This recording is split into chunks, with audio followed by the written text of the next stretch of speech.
Hey guys, tonight we step into a world cloaked in shadow, where the air hums with dread and the flicker of rushlights barely holds back the dark.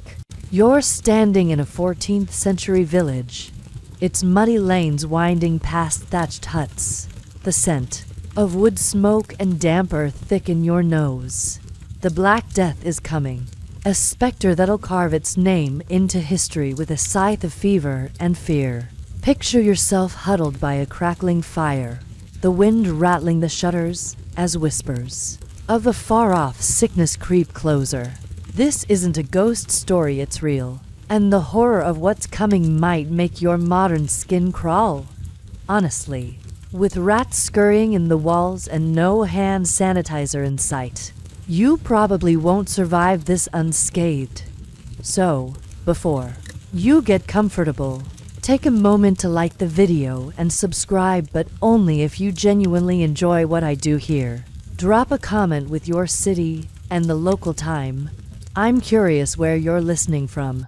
Now, dim the lights. Maybe turn on a fan for that soft background hum. And let's ease into tonight's journey together. You're in a bustling hamlet somewhere in England. 1347.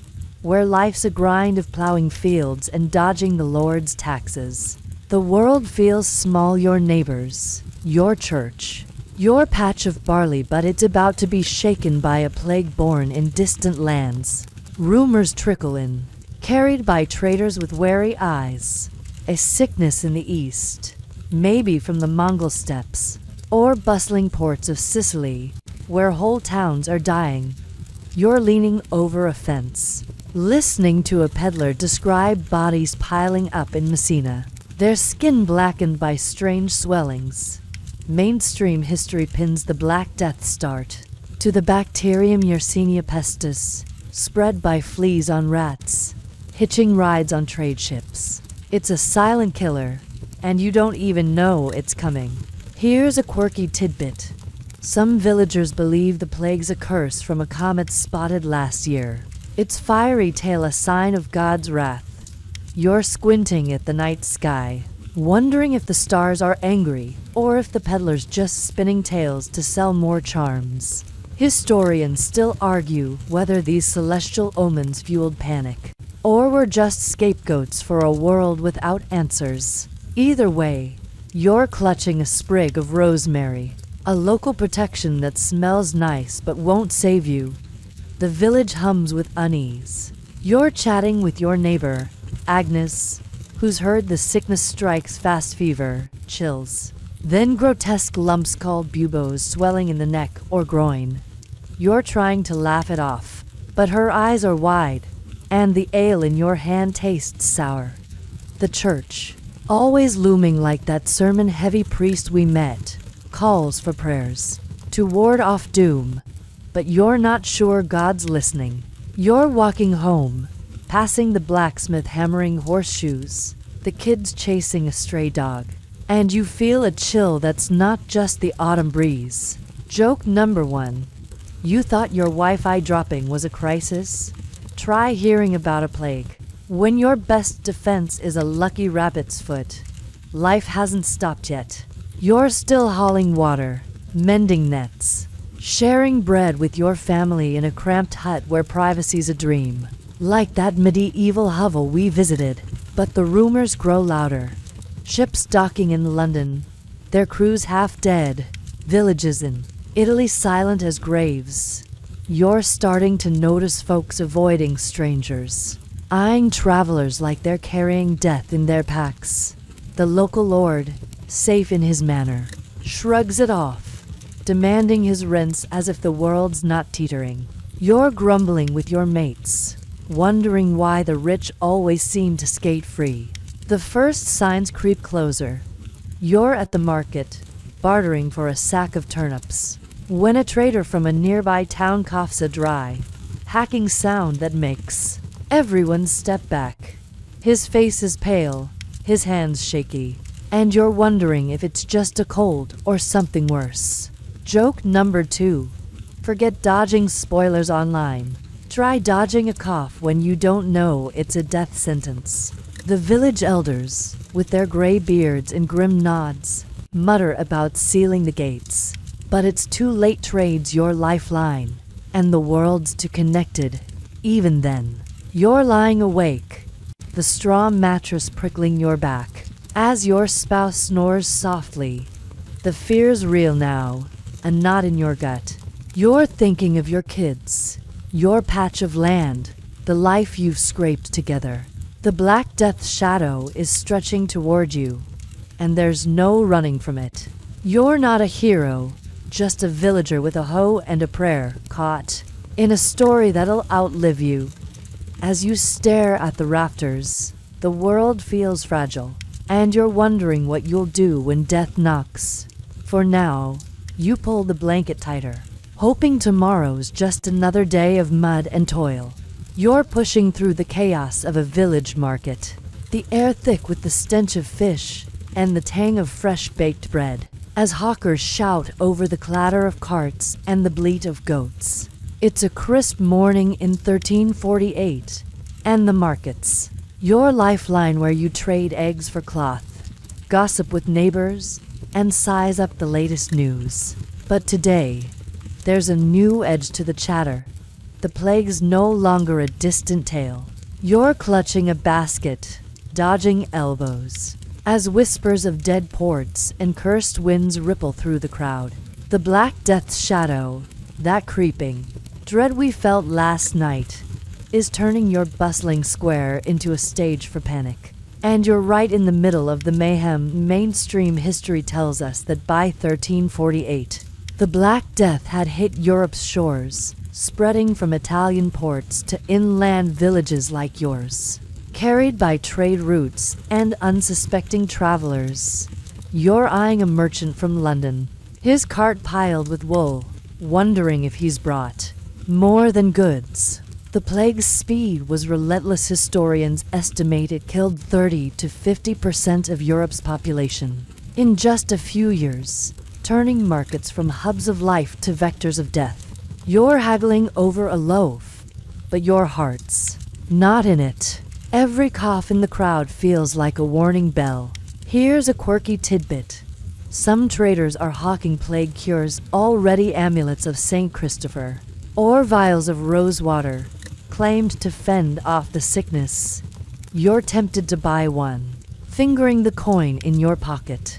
But the glint in the seller's eye makes you wonder if he's just cashing in on fear.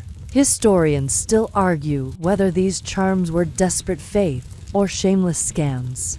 But you're seeing folks snatch them up, clutching hope as tightly as their purses. You're sticking with your rosemary sprig for now, though it's starting to feel like a flimsy shield. The market's pulse is off. You're passing Agnes, your neighbor from last night, who's bartering eggs with a tight-lipped trader. She leans in, whispering that a nearby village lost half its soul's whole families. Gone in days, their homes boarded up. You're trying to shrug it off, but the trader's avoiding her gaze, and you notice he's got a scarf wrapped high, maybe hiding something. The church's call to prayer, that constant drone we've heard, feels hollow now. You're passing the churchyard, where the priest's voice wavers, and you spot fresh graves. Too many for a normal week. Joke number 1. You thought a crowded Black Friday was bad? Try shopping when every handshake might be your last. Fear's reshaping the crowd. You're noticing folks keep their distance, their smiles forced, as if closeness itself is cursed. A peddler's cart tips over, apples rolling, and no one rushes to help. Last month, they'd have scrambled for a free bite. You're bending to grab one, then freeze, wondering if it's tainted. The Lord's steward, perched on his horse, barks orders to keep the market open. But even he looks twitchy, his eyes darting to the horizon. You're remembering those noble bed chambers, where the rich could flee. Here, you're stuck. Your world shrinking to this muddy square. The first real panic hits when a woman screams. You're spinning around to see her pointing at a man slumped against a stall, his face slick with sweat, a dark lump bulging at his neck. The crowd scatters, baskets dropping, as mothers yank children away. You're frozen, heart pounding, recalling Agnes's talk of buboes, those plague sores that mark you for death. The man groans, and you're backing away, guilt gnawing as you abandon him. Joke number 2. Forget dodging a bad date. Try dodging a stranger who's coughing up his soul in the market. You're pushing toward home, the market's joy replaced by a hum of dread. Traders pack up early, their wares unsold, while others linger, defiant or desperate, shouting deals to a thinning crowd. You're clutching your basket tighter, the bread inside feeling like a lifeline.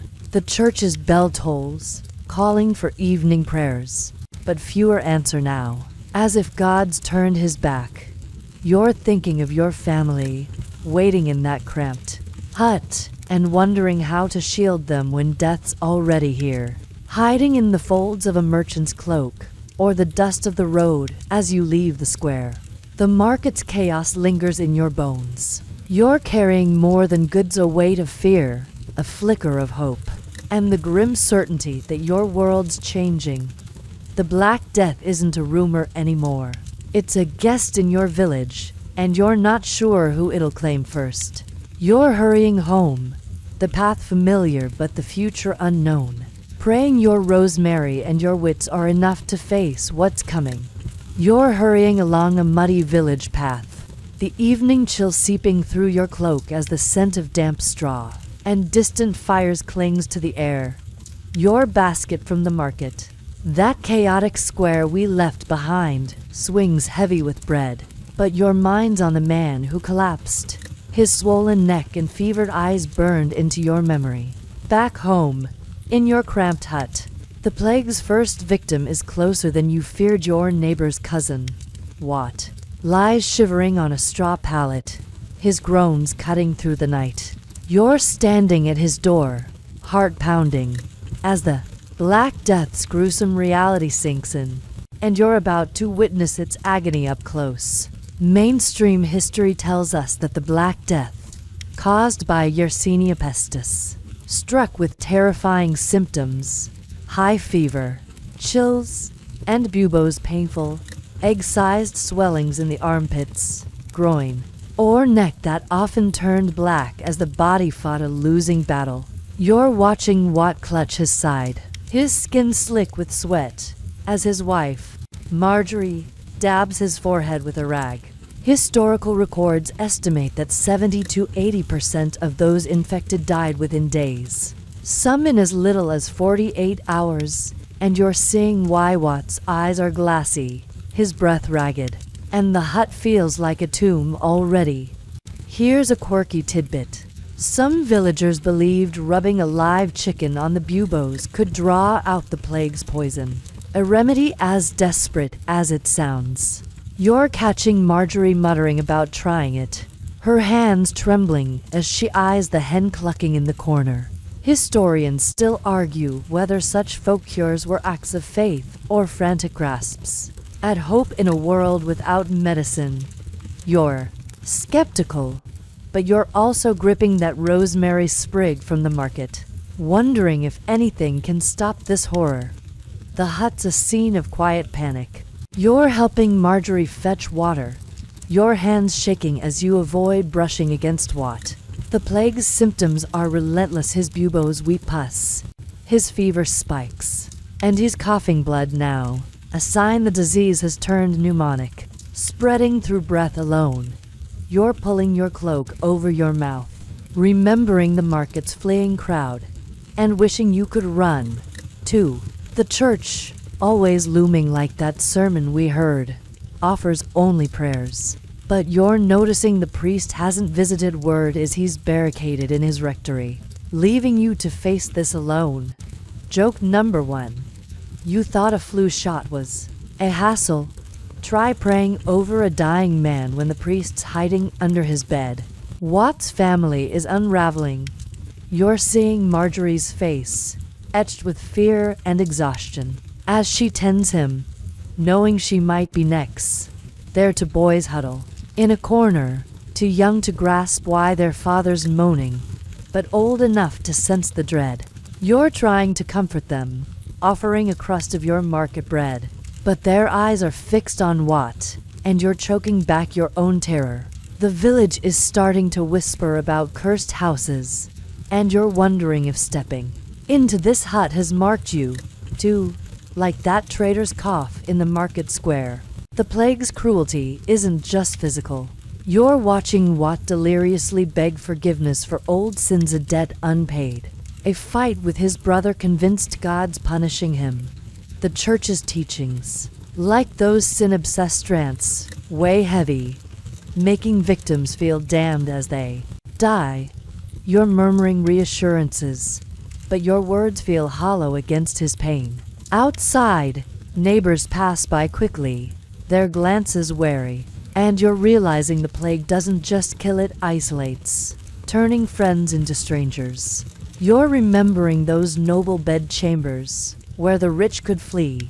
Here, there's no escape, just a straw pallet and a fading hope. The night drags on, and Watt's condition worsens.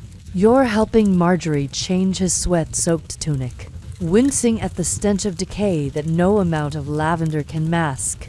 Some victims, you've heard, linger for a week, but Watt's fading fast, his skin's mottling, his breath a shallow rasp. You're praying for a miracle, but the hut's walls seem to close in, and the fire's warmth feels like a mockery. Joke number 2. Forget binge-watching to stay awake. Try staying up with a dying man when every creak sounds like death's footsteps. As dawn breaks, Watts moans quiet, and you're holding Marjorie's hand, both of you too numb to speak. The plague's first victim in your village is slipping away, and you're left with a gnawing fear. Who's next? You're stepping outside, the morning mist cold on your face, carrying the weight of what you've seen. The Black Death isn't a rumor or a market scare, it's here, in your neighbor's hut, and it's only just begun to carve its path through your world. You're kneeling on the cold stone floor of the village church, the air heavy with the scent of incense and the muffled sobs of your neighbors. As the stained glass saints loom overhead, their painted eyes offering no comfort. It's been days since Watt's death, that grim scene in his hut still haunting your dreams. And now the Black Death's grip is tightening. The church, once a refuge where you sought solace like during those medieval sermons, is now a hollow shell, its pews half empty, its promises of salvation faltering. You're clutching a worn prayer bead, but the priest who led these services is gone, struck down by the same plague you're praying to escape, and you're about to see faith crumble under fear's weight. Mainstream history tells us that the Black Death devastated the clergy, who, unlike the nobles we saw fleeing, often stayed to tend the sick, exposing themselves to the plague's deadly breath. You're looking at the altar, where Father Edmund used to preach about sin and redemption, but now a nervous deacon fumbles through the Mass, his voice cracking as he skips the usual fire and brimstone. Historical records note that up to 40% of priests in some regions died, leaving villages like yours spiritually adrift. You're whispering the Lord's Prayer, but it feels like shouting into a void. Here's a quirky tidbit. Some believed ringing church bells could drive the plague away, their peals scattering evil miasma's bad air thought to carry the disease. You're wincing as the bell above clangs weakly, rung by a boy too young for the task, and you're wondering if it's helping or just waking the dead. Historians still argue whether these rituals were acts of defiance or desperate grabs at control in a spiraling world. You're clinging to your prayer bead, but the bell's echo feels more like a funeral knell than a cure. The church is a mirror of the village's fear. You're glancing at Agnes, your market friend, her face gaunt as she prays for her husband, now feverish at home. The pews are sparse, many are too sick to come, others too scared. Remembering what's fate, you're noticing gaps where familiar faces should be. The baker, the weaver, the loud-mouthed alewife. The deacon's sermon is grim, urging repentance, but it lacks the old conviction. As if he knows the plague doesn't care about your sins. You're thinking back to those church rules, so rigid about sex and salvation, and wondering why they feel so useless now. Joke number 1. You thought a boring sermon was torture? Try praying for mercy when the preacher's coughing up blood.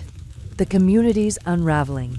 You're seeing neighbors avoid each other's gaze, their usual chatter replaced by silence, as if speaking might spread the plague's curse. Outside, the churchyard is overflowing, graves dug hastily, some unmarked, a far cry from the orderly burials of last year. You're helping carry a shrouded body, your hands trembling, and you're struck by how deaths become routine, like fetching water.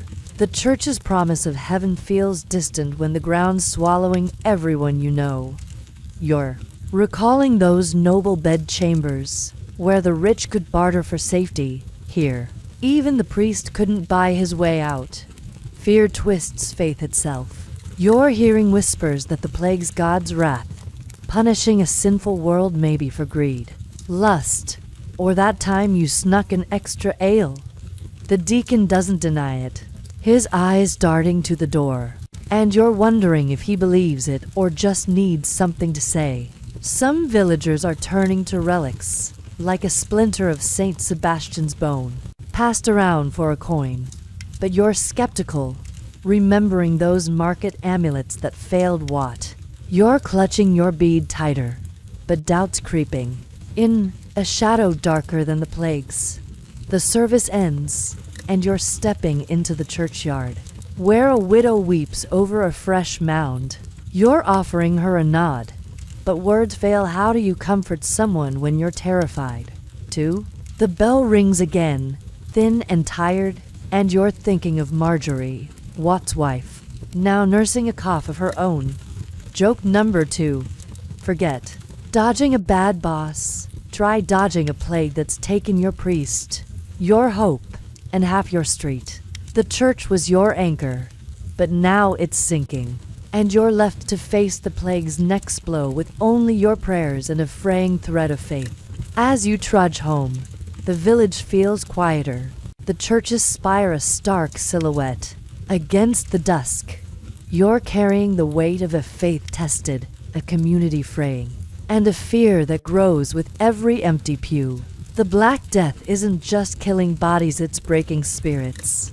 And you're wondering how much more you can bear before the darkness claims you. 2. You're trudging through the village's main lane, the mud sucking at your boots, the air thick with the stench of rot and smoke from hastily lit fires, meant to purify the plague's miasma. It's been a week since the church service, that hollow gathering where prayers faltered. And now the Black Death has turned your home into a graveyard.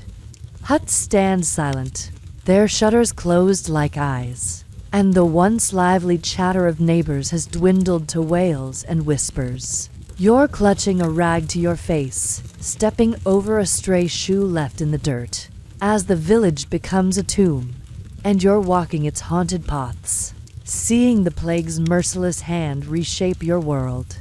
Mainstream history tells us that the Black Death's peak in 1348 to 1349 obliterated entire communities, with some villages losing 80% of their people, their homes abandoned or burned to halt the spread. You're passing the baker's hut, its door ajar, the oven cold, his family's gone, either dead or fled. Historical records describe towns so depopulated that wolves prowled streets. And you're glancing nervously at the woods, half expecting a howl. The plague's speed is relentless. One day a neighbor's fetching water, the next they're a corpse, their buboes bursting like grim fruit. Here's a quirky tidbit. Some villagers tied bells to the sick, believing the sound could ward Off death's approach, a faint jingle marking their final hours. You're hearing a soft tinkle from a nearby hut, where Agnes's husband lies, and it sends a shiver down your spine, less hope than haunting.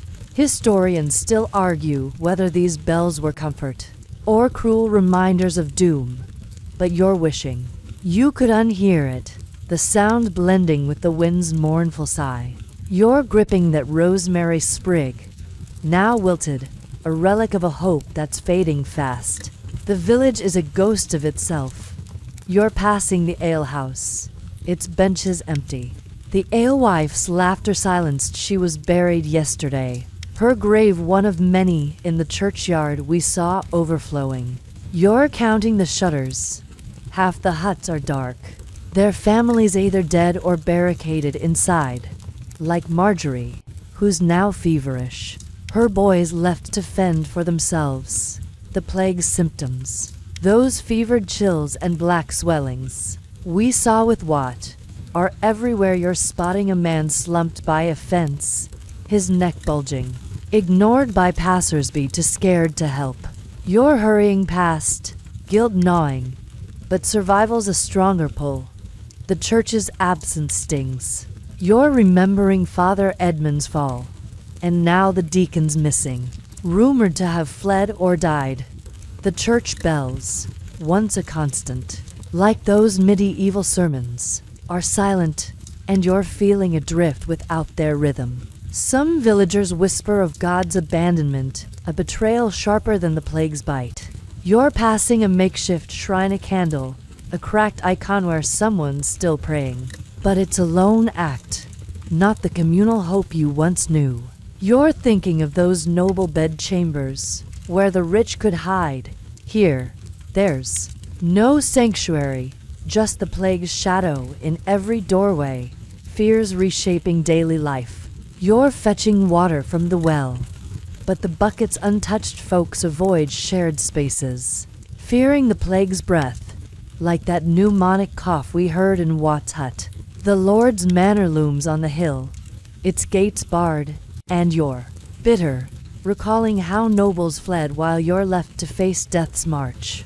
You're helping a neighbor board up her door, her eyes hollow as she speaks of her sick child. And you're wondering how long before your own hut joins the silent ranks. Joke number 1. You thought a quiet Zoom meeting was eerie? Try a village where the only sound's a dying man's bell. The plague's toll is personal. You're checking on your family, your spouse pale but standing, your kids unusually quiet, their games stilled by the fear they sense. You're hiding your own cough, blaming the damp air, but dread's creeping in. Every ache feels like a sentence. The community's breaking. Neighbors who once shared bread, like at that market, now shun each other, their doors marked with chalk to warn of sickness inside. You're carrying a loaf to Marjorie's boys, but you leave it at the threshold, too scared to knock. As night falls, you're back in your hut, the fire low, the silence heavy. You're holding your spouse's hand, both of you listening for that telltale cough, the plague's calling card. The village is no longer a home, it's a battlefield, and you're losing ground. Joke number 2. Forget a power outage. Try living in a village where every light's going out, one hut at a time. You're staring at the embers, the Black Death's presence a weight on your chest, knowing tomorrow will bring more graves, more bells, and fewer faces you love. You're standing in a dimly lit hut, the air thick with the bitter tang of herbs and the faint buzz of flies, as a physician in a tattered robe leans over a writhing patient, his hands trembling as he applies a poultice that smells worse than the sickness it's meant to cure. The village is crumbling. Those silent huts we saw last night, a testament to the Black Death's grip. And now you're seeking answers from a man who claims to know the body's secrets. But his remedies, like the hope in your heart, are failing fast. And you're about to witness the futile dance of medieval medicine against a plague that laughs at leeches and prayers. Mainstream history tells us that 14th century medicine was a mix of ancient Greek theories, like Galen's humors, and folklore, utterly unprepared for the Black Death's ferocity. You're watching the physician, Master Hugh, mutter about imbalanced bile as he examines a woman whose buboes, like Watt's, bulge grotesquely. Historical records show doctors had no concept of bacteria Yersinia pestis was centuries from discovery, so they blamed bad air or divine wrath, their treatments often hastening death. You're clutching your wilted rosemary, wishing for a cure that doesn't sound like a fairy tale. Here's a quirky tidbit. One popular remedy was to strap a plucked chicken alive or dead to the patient's buboes, supposedly to suck out the plague's poison, a trick we heard Marjorie consider. You're gawking as Master Hugh ties a squawking hen to the woman's groin, her moans drowned by its clucks. Historians still argue whether these cures were blind faith or desperate experiments, but you're betting it's doing more for the chicken's ego than her survival. You're stepping back, the hut's stench making your eyes water, and wondering if you're next in line for this feathered fiasco. The physician's tools are a grim parade.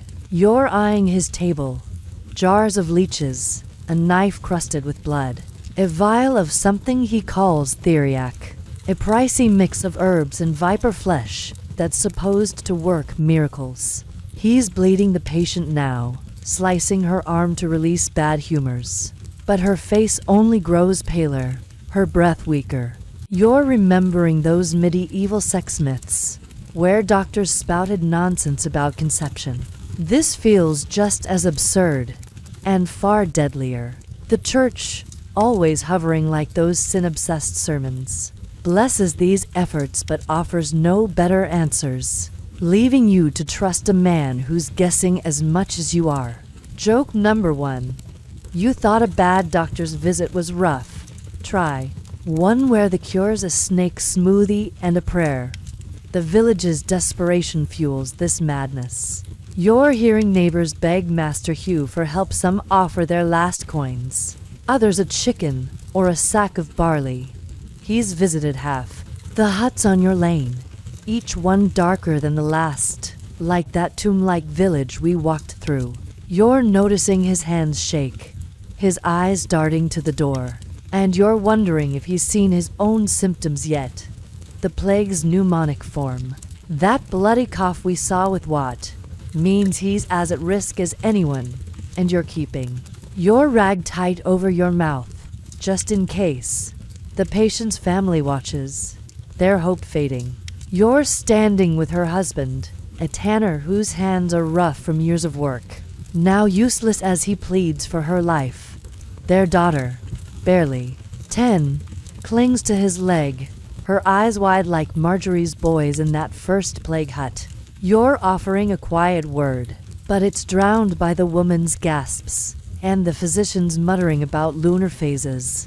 You're thinking of the churchyard's fresh graves, where faith failed, and realizing medicine's no better. Both are groping in the dark, leaving bodies in their wake.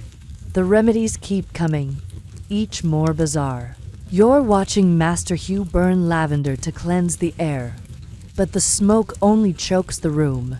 He suggests drinking wine mixed with crushed emeralds if you're rich enough to afford it, which makes you scoff, recalling those market amulets that promise safety. You're feeling a mix of pity and rage. Pity for the dying, rage at a world that offers nothing but snake oil and superstition. Joke number 2. Forget overpriced supplements. Try paying a month's wages for a gemstone cocktail that just makes you thirstier. As you leave the hut, the woman's moans fade, but the weight of failure lingers. You're stepping into a village where every door hides another Watt, another Marjorie, and physicians like Master Hugh are as helpless as you. The Black Death doesn't care about leeches or prayers. It's carving through your world, and you're left with a rag, a cough you're ignoring, and the sinking fear that no one knows how to stop it. You're huddled around a flickering bonfire in the village square. The night air sharp with the bite of autumn and the acrid sting of burning herbs, meant to fend off the plague's curse. The Black Death has turned your home into a graveyard. Those silent huts, an overflowing churchyard now joined by more fresh graves. And fear's grip is twisting minds as fast as it claims bodies. You're standing shoulder to shoulder with neighbors, their faces gaunt and eyes wild, as they whisper of comets, sins, and shadowy strangers who must be to blame for this horror. The plague's a mystery, and you're diving into the wild superstitions blooming in its wake. Desperate for answers when physicians like Master Hugh and priests like Father Edmund have failed you, mainstream history tells us that the Black Death's unknown cause Yersinia pestis hidden in fleas spawned a wave of superstition, with people blaming everything from celestial alignments to divine punishment for humanity's wickedness. You're listening to an old woman, her voice cracked with age, swear the plague's a curse from a blood-red star seen last spring, its light poisoning the air. Historical records show such beliefs were rampant, driving panicked communities to rituals and scapegoats as they grappled with a killer they couldn't see. You're clutching your rag, the rosemary long gone, wondering if the stars really hold your fate. Here's a quirky tidbit. Some villagers believe carrying a spider in a walnut shell around your neck can ward off the plague, its tiny legs somehow trapping the sickness. You're eyeing a lad with a lumpy pouch bouncing on his chest, half laughing, half tempted to ask where he got it. Historians still argue whether these charms were folk wisdom or pure panic, but you're seeing folks trade precious eggs for such trinkets, their faith in spiders stronger than in Master Yu's leeches. You're sticking to your rag, though it's starting to feel as useless as that chicken cure we saw. The bonfire's glow reveals a village unmoored. You're hearing a farmer blame his sins a stolen apple, a curse at the Lord for bringing God's wrath, his voice trembling like Watt's fevered confessions.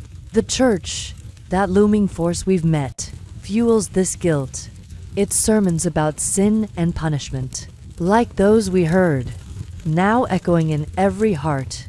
You're glancing at Agnes, her husband gone, her cough worsening, and she's muttering about her own wickedness as if a harsh word caused the buboes. You're trying to comfort her, but the crowd's growing louder, their fear turning to frenzy. Superstitions breed darker tales.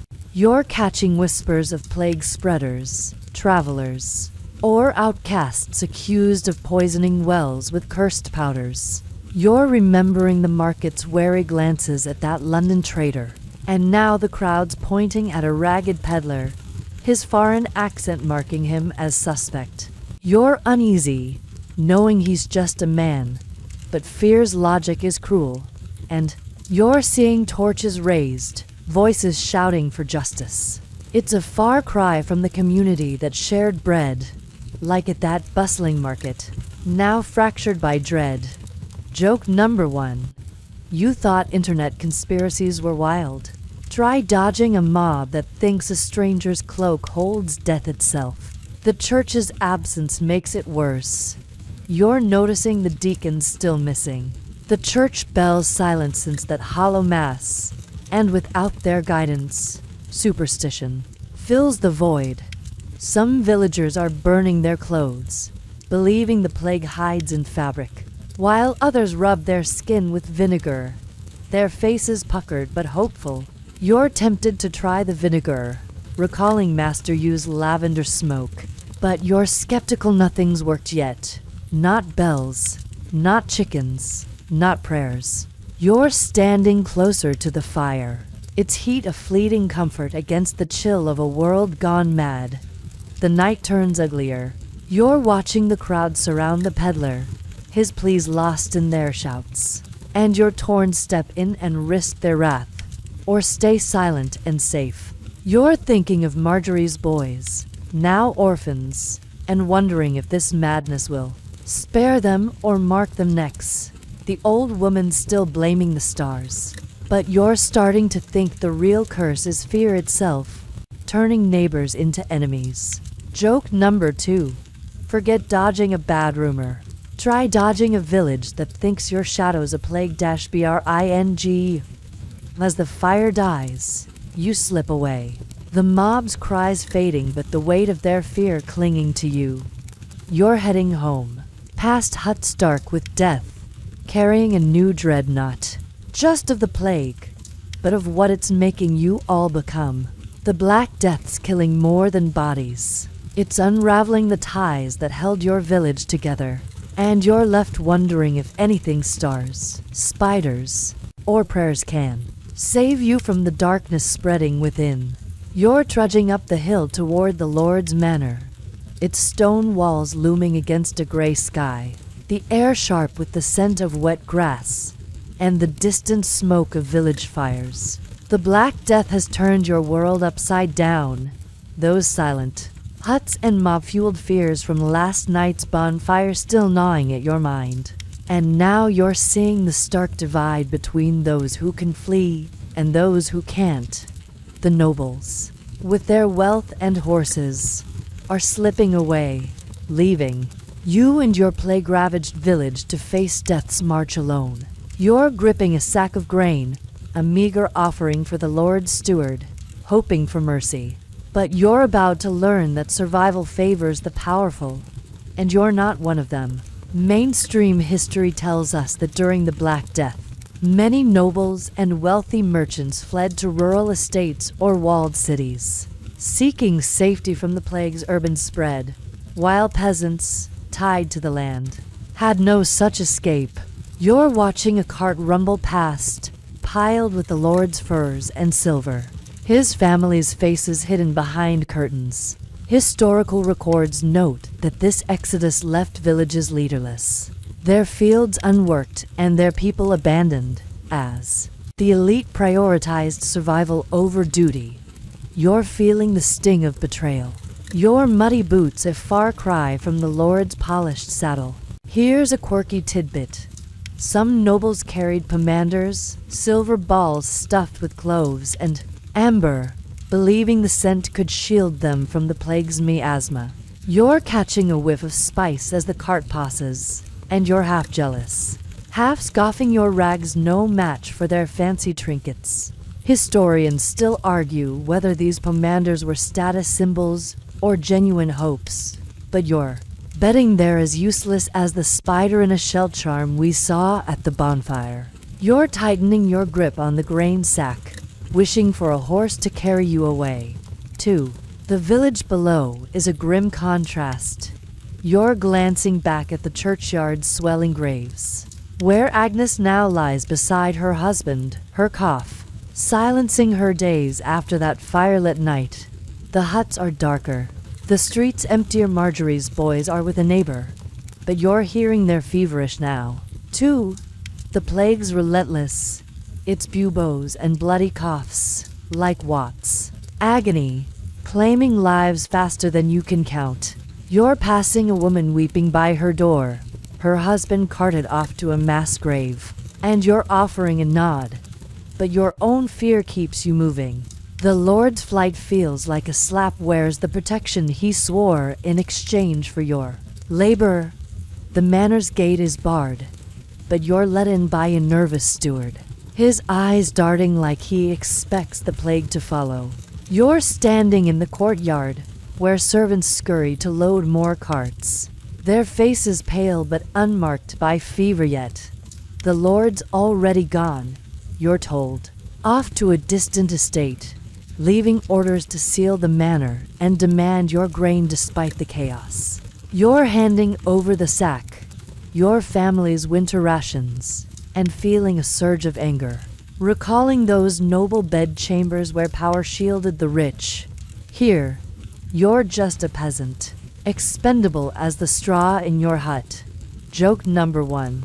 You thought a bad landlord was tough. Try one who bolts while you're burying your neighbors.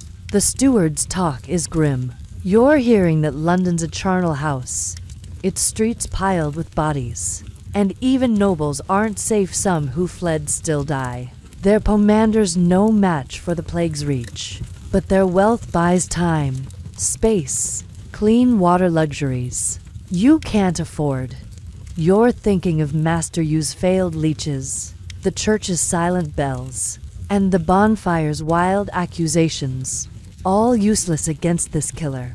The steward hints at sealing the village, locking you in with the sick, and you're wondering if it's to save you or just to keep the plague from the Lord's new hideout. The divide cuts deeper as you leave. You're passing a knight, his armor gleaming, riding off to join the Lord, while you trudge back to a village where every cough is a death knell. The church, once your guide, offers nothing. Its priests are dead or fled, like that deacon we lost. You're remembering those market days when nobles and peasants mingled. Now, the powerful vanish, and you're left to face the plagues. Wrath with a rag and a prayer. Joke number 2. Forget being ghosted online. Try being ghosted by your Lord when death's knocking at every door. As you descend the hill, the manor fades, but its betrayal lingers. You're heading to a village where hope's as scarce as bread. Your family waiting in a hut that feels more like a trap. The Black Death spares no one, but it's the poor who pay first. And you're carrying a new weight: resentment, fear, and the grim resolve to survive, even if the powerful have left you to rot.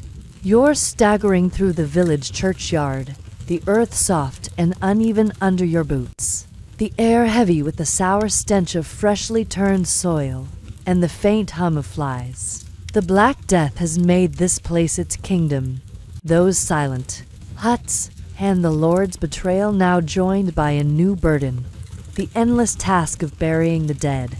You're helping dig a pit, your hands blistered from the shovel, as the plague's toll mounts and the graves overflow, turning your village into a sprawling tomb. The faces you knew, what?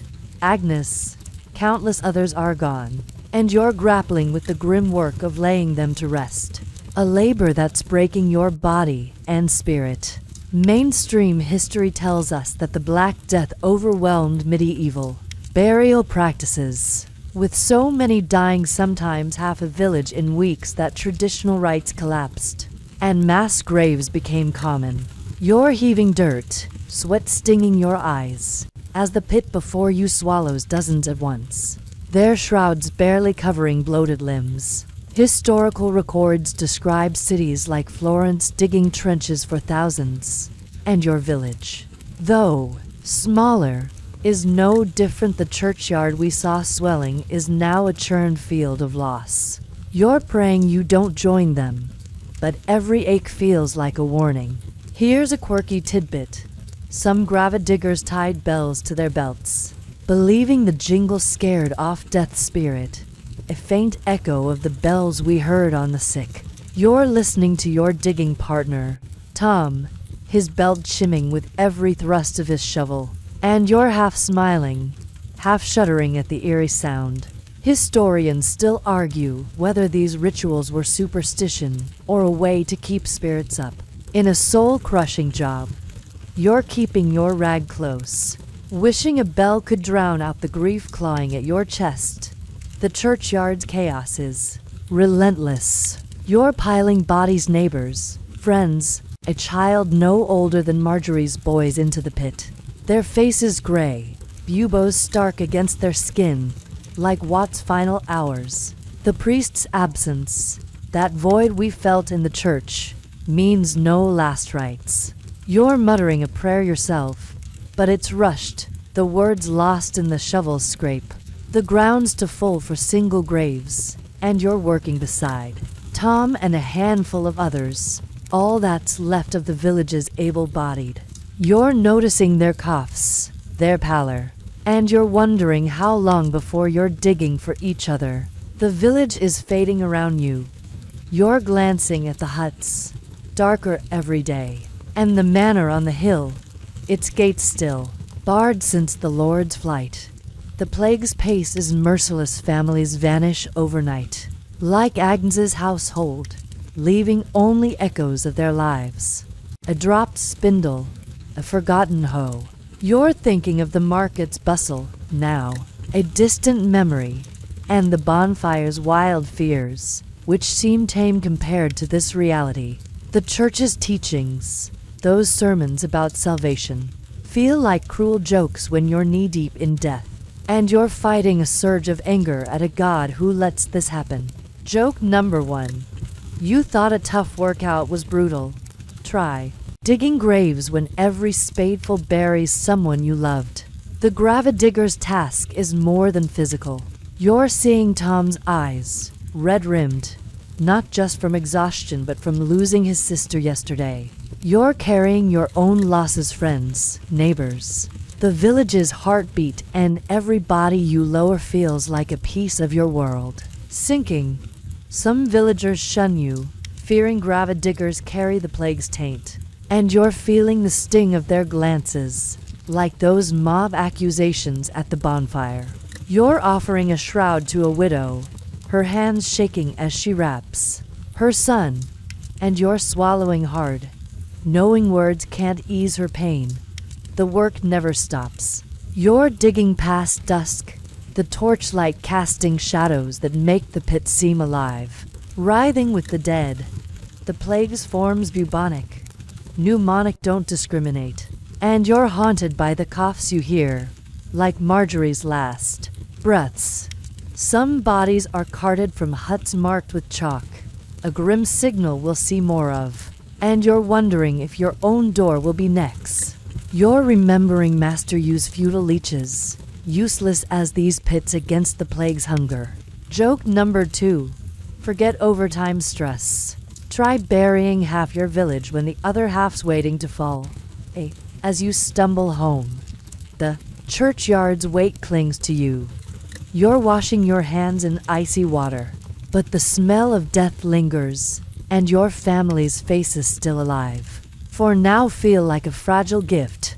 The Black Death is turning your village into a necropolis. And you're not just a gravedigger, you're a witness to a world unraveling, one shovel of dirt at a time. You're collapsing onto your straw mattress, too tired to dream, praying you'll wake to a village with fewer graves and more hope. You're weaving through the village's eerily quiet lanes, the morning mist curling around shuttered huts, the air heavy with the stench of decay, and the faint wail of a child lost in grief. The Black Death has carved a merciless path, those overflowing graves you dug last night a testament to its hunger. And now you're stumbling upon its youngest victims, orphans like Marjorie's boys, left to wander a world stripped of family.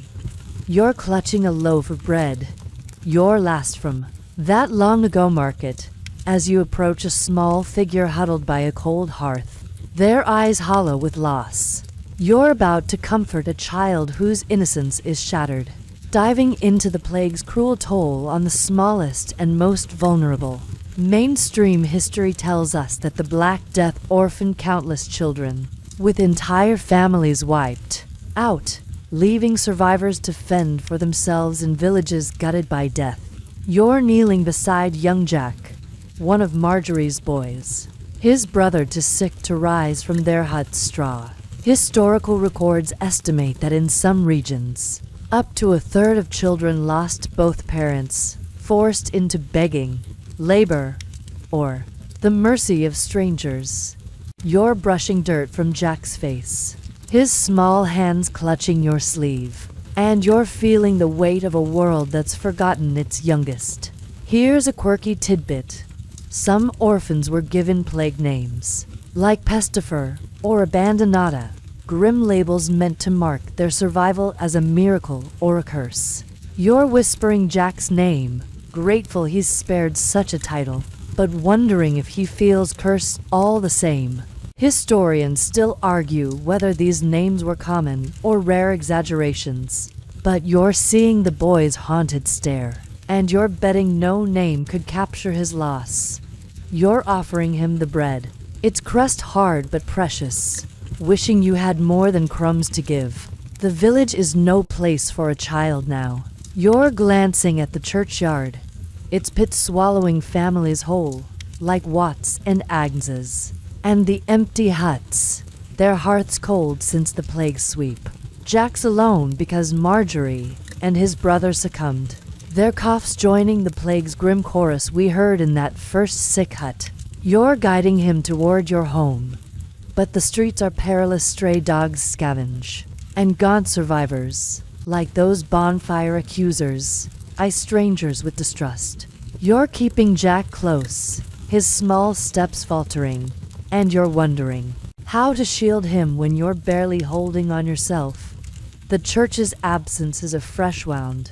You're remembering the silent bells, the fled deacon, and the hollow mass where faith crumbled. Orphans like Jack should be the church's charge, but the rectory's empty, and no monk or nun comes to claim him. You're thinking of those medieval sermons, so quick to judge sin but silent on mercy for the meek. Some villagers whisper of monasteries taking in children, but yours is too far, and the roads too deadly with plague and bandits. You're muttering a prayer for Jack, but it's more habit than hope, the words as thin as the mist. The community's fraying makes it worse. You're passing a neighbor's hut, its door marked with chock-a-plague sign we'll see more of, and no one offers to take Jack in. Fears turned folks inward, unlike the market days when bread was shared. You're recalling the Lord's flight, leaving you to rot, and now even villagers shun the orphaned, fearing they carry the plague's taint, like those scapegoated peddlers at the bonfire. You're angry, but you're also scared taking Jack means risking your family, and the thought twists your gut. Joke number 1. You thought babysitting was tough? Try guarding an orphan when every shadow hides death's breath. Jack's story isn't unique. You're hearing of other children wandering, some begging by the church, others vanishing into the woods, their fates unknown. You're picturing Marjorie's boys laughing at that long-ago market, now reduced to this one gone, one clinging to life. You're giving Jack a corner by your fire, your spouse's eyes wary but soft, and you're promising to keep him fed, though your own stores are thin. His silence is louder than any cry, and you're haunted by his stare, a mirror of the village's broken heart. As night falls, you're tucking a blanket around Jack, the hut's warmth a frail shield against the cold outside. The Black Death isn't just killing, it's stealing childhoods, leaving scars no grave can hold. You're lying awake, the fire's crackle drowned by Jack's soft sobs, and you're vowing to protect him, even if it's just for one more day. Joke number 2. Forget a tough day at work. Try being a parent when the plague's taken everyone else and your bread's running out. You're staring at the ceiling, the weight of his loss heavy on your chest, knowing the plague's not done tearing your world apart. You're trudging along the village's main path, the once bustling lane now a ghost of its former self, with weeds creeping through the mud and the air thick with the eerie quiet of abandoned huts.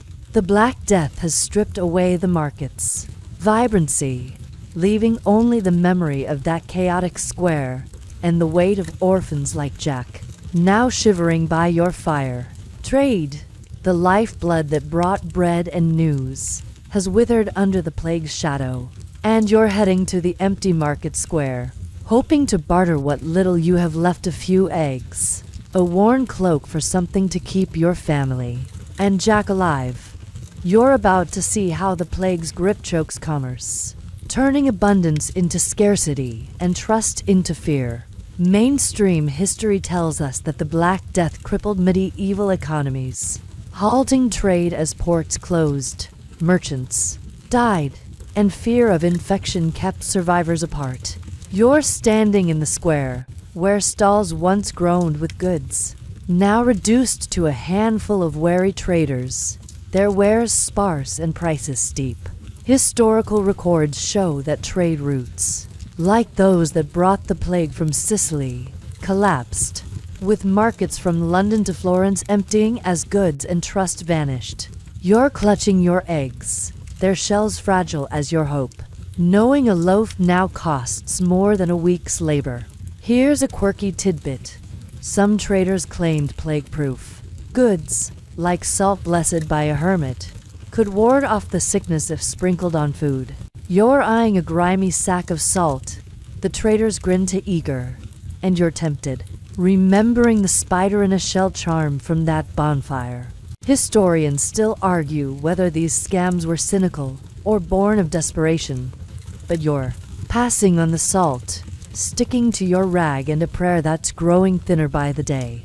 You're bartering an egg, hoping for a crust, but the trader's eyes are cold, and you're feeling the market's new cruelty.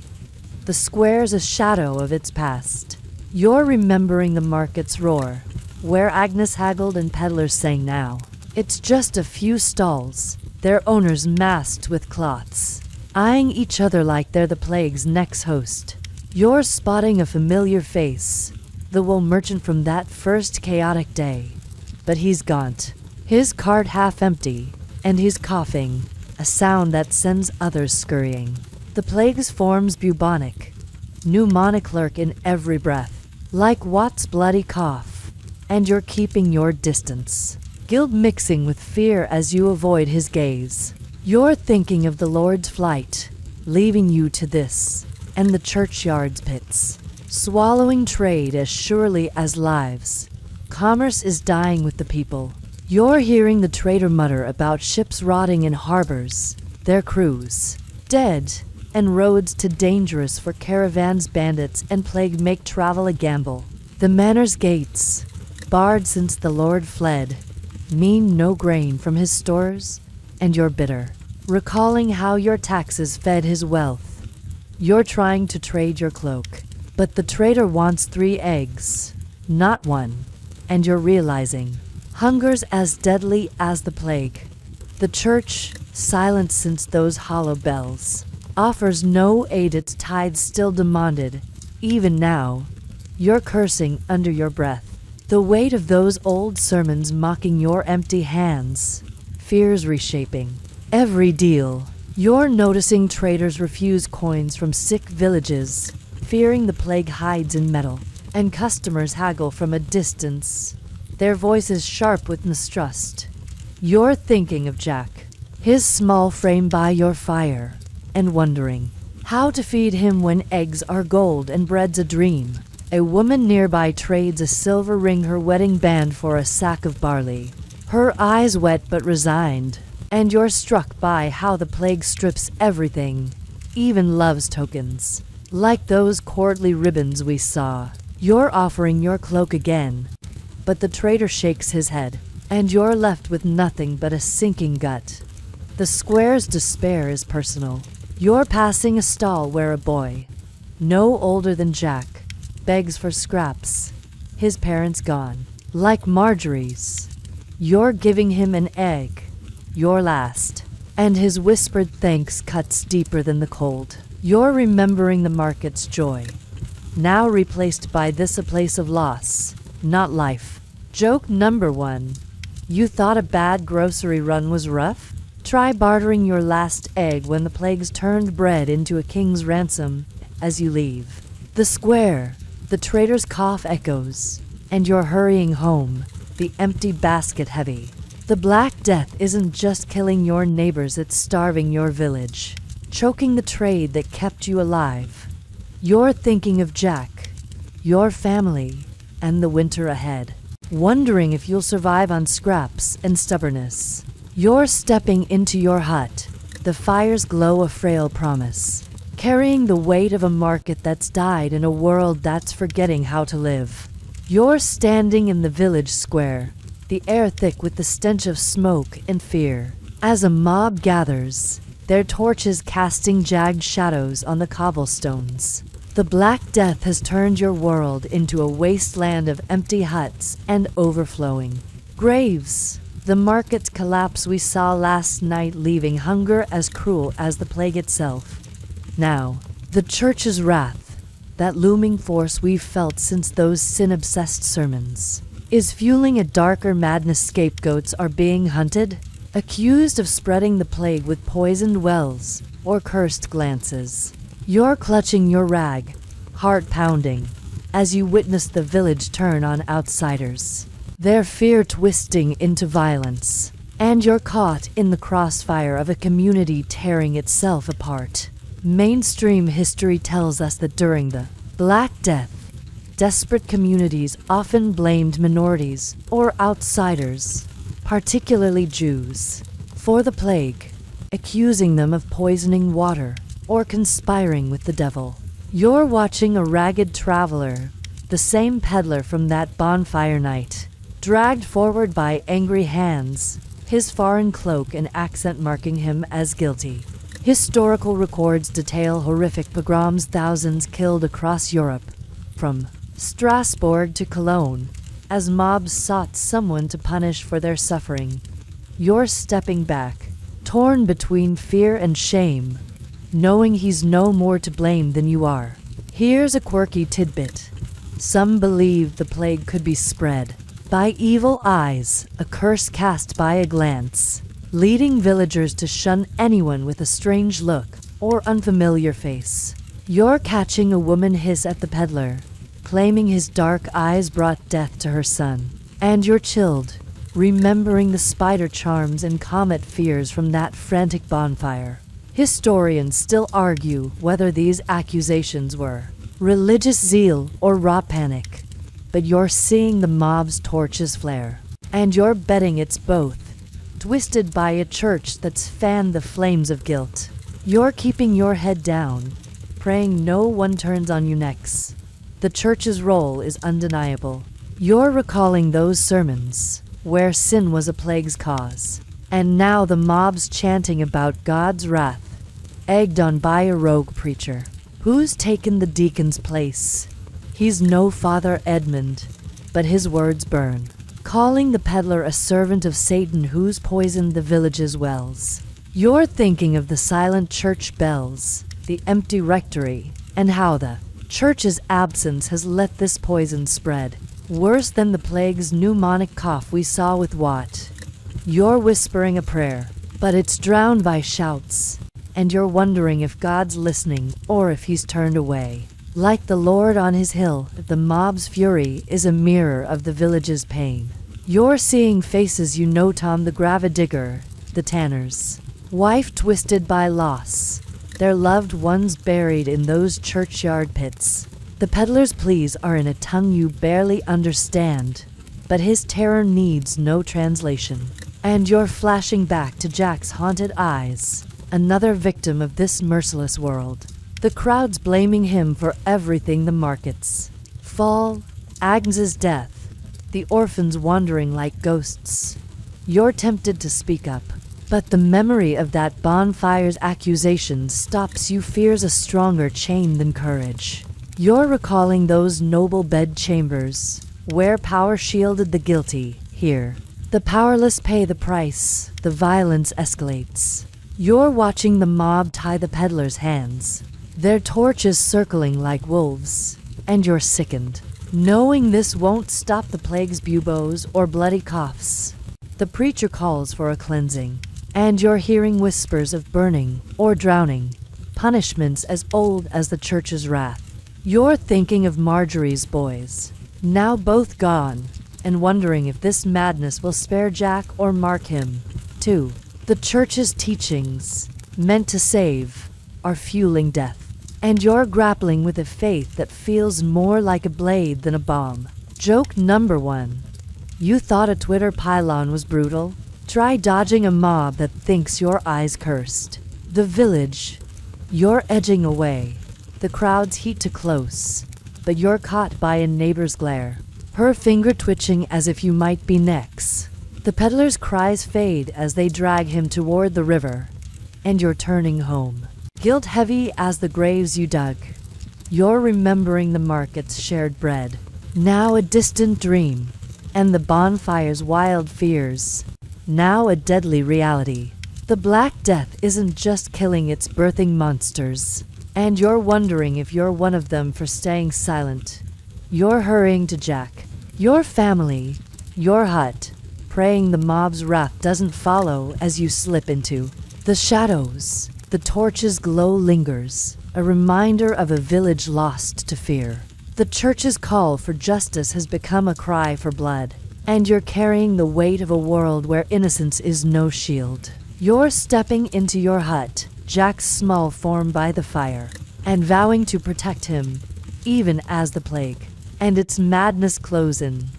You're lying awake, the night heavy with dread, knowing the Black Death's worst weapon might be the fear it sows among the living. You're sitting by the low fire in your hut, the air thick with the scent of damp straw, and the faint tang of broth simmering in a cracked pot. As Jack's small form huddles under a blanket, his cough a quiet echo of the plague's cruel refrain. The village is a shadow of itself, the mob's torchlit fury from last night's square still burning in your mind.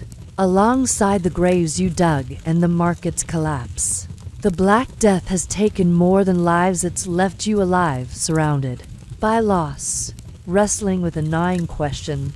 Why you, when so many, like Watt, Agnes, and Marjorie's boys, lie in those churchyard pits?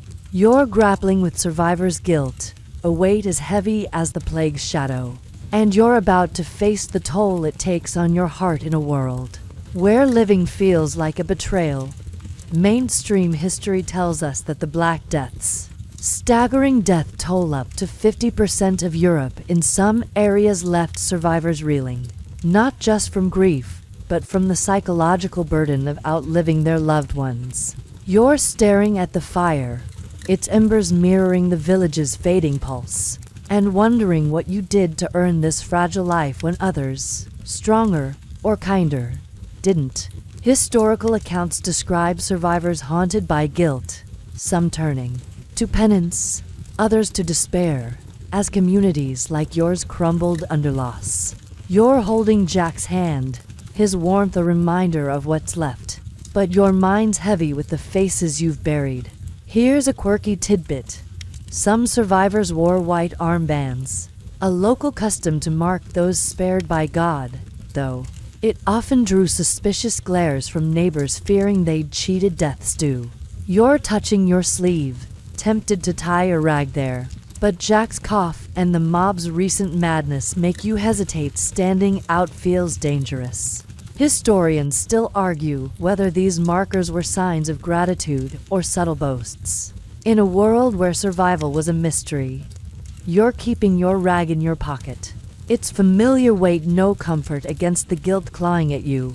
The village's losses are a litany in your head. You're picturing Watt's fevered pleas, Agnes's market whispers, the tanner's wife from the mob, all gone. Their huts dark like those we saw in the plague's sweep. You're walking to the well, but it's a lonely task. Neighbors who survived, like Tom the gravid digger, avoid your eyes, their own guilt or fear keeping them distant. You're thinking of the church's sermons, those sin-obsessed rants that blamed the plague on wickedness, and wondering if you're alive because you're less sinful or just luckier. The thought stings. And you're murmuring apologies to no one, as if the dead can hear. Guilt shapes your days. You're rationing broth for Jack and your family, your stores dwindling since the market's fall, and every spoonful you take feels stolen from those who starved or succumbed. You're remembering the peddler's cries, your silence in the mob, and the weight of doing nothing presses harder than the shovel in those churchyard pits. The church, silent since the deacon fled, offers no absolution. Confession's a memory, and you're left to judge yourself, harsher than any priest. You're recalling those noble bed chambers, where the rich fled guilt with their wealth. Here, you're trapped with yours, a peasant with no escape but your own thoughts. You're offering Jack a sip of broth, his small smile a knife in your chest. Why him? Why you, when so many didn't make it? The village mirrors your turmoil. You're noticing survivors hoard what little they have, their generosity, like that market's shared bread, replaced by suspicion. Some, driven by guilt, Work tirelessly. Tom digs graves past dusk, as if burying more will atone for living. Others whisper of curses, fearing survivors are marked, like those bonfire superstitions. You're avoiding their glances, fearing they see your guilt, your health, as a betrayal. You're coughing now, too, though you tell yourself it's the damp, not the plague's pneumonic grip we saw with Watt. You're praying it's true, but doubt's a heavy guest. There's a flicker of purpose, though. You're teaching Jack to mend a net, his small fingers clumsy but eager, and it's a moment of light, like those market laughs before the plague. You're vowing to keep him safe, to make your survival mean something, even if it's just one more day for him. You're thinking of Marjorie, who'd want her boy to live, and it steals you, even as guilt lingers. You're carrying her memory, and Watt's, and Agnes's, their losses, a fire that burns but also warms. You're whispering to Jack about the stars, a story to ease his fear, and for a moment, you're more than a survivor, you're a keeper of their light. As the fire dies, you're pulling Jack's blanket tighter, the hut's quiet broken by his soft breaths. The Black Death has taken so much, but it's left you with this, a chance to carry on, guilt and all. You're lying awake, the weight of survival heavy, but you're holding onto Jack's hand, determined to make it matter. Even in a village of ghosts, you're trudging through the village's muddy lanes, the morning air sharp with frost and the lingering stench of smoke from last night's fire. Where you and Jack huddled against the weight of survivors' guilt, the Black Death's toll is everywhere. Empty huts, the churchyard's pits, the mob's cruel scapegoating we witnessed in the square, and now a new figure haunts the streets. A plague doctor, his beak-like mask and dark cloak making him look more specter than savior. You're clutching your rag, Jack trailing behind, as you approach this eerie stranger, hoping his strange tools and stranger knowledge can stem the tide of death. You're about to meet the masked mystery of medieval medicine's last stand, where hope and horror blur in a village drowning in despair. Mainstream history tells us that plague doctors, often hired by towns during the Black Death, were a mix of trained physicians and desperate opportunists, their iconic masks stuffed with herbs to block the miasma believed to carry the plague. You're staring at this doctor, his leather mask glinting in the weak sun, his eyes barely visible through glass lenses, and you're wondering if he's a healer or a harbinger. Historical records show many were ineffective, their treatments like bleeding or burning often worsening patients' fates, as we saw with master-used leeches. You're offering Jack a reassuring nod, but your heart's racing, unsure if this man brings salvation or just another false promise. Here's a quirky tidbit. The plague doctor's mask, with its long beak, was sometimes filled with straw and lavender, thought to filter out death's poison, though it did little against Yersinia pestis. You're catching a whiff of the doctor's herbal scent, sharp and strange, and you're half hoping it works, half recalling the chicken cure that failed Watt. Historians still argue whether the mask was practical or a terrifying symbol to keep the sick at bay. You're keeping your distance, Jack's small hand tight in yours, praying this Birdman's more than a grim costume. The doctor's presence stirs the village. You're standing in what's left of the square, where a few survivors, gaunt-like, those market stragglers, gather to watch him work. He's tending a woman slumped by a cart, her buboes swollen, her cough wet and familiar, like Marjorie's final days. He waves a wand of burning herbs over her, muttering about cleansing vapors. But her eyes are dull, and you're skeptical, remembering Master Yu's lavender smoke and the mob's wild fears. The church, silent since those empty bells, has no say here. The doctor's a secular hope, paid by a distant town, But you're wondering if he's just another peddler selling dreams, like those market amulets. His methods are a grim spectacle. You're watching him lance a bubo, the woman's scream piercing the quiet. As pus and blood spill into a bowl he'll burn later, he applies a paste of crushed roots, claiming it draws out the plague. But you're wincing, recalling the viper flesh. Theriac that did nothing. Jack's clinging to you, his cough softer but persistent. And you're torn, ask for help and risk exposure, or stay back and pray he's spared. The doctor's cloak is stained, his gloves slick, and you're noticing. He avoids the woman's breath, as if he knows the pneumonic plague's danger we saw in Watt's hut. You're thinking of those noble bed chambers, where wealth bought distance here. Even the doctor's mask can't hide his fear. The village's reaction is mixed.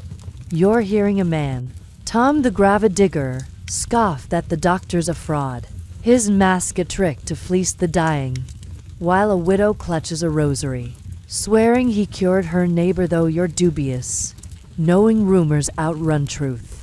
The mob's shadow, that torchlit madness, lingers, and you're worried they'll turn on this stranger next. His odd appearance a perfect target for their scapegoating.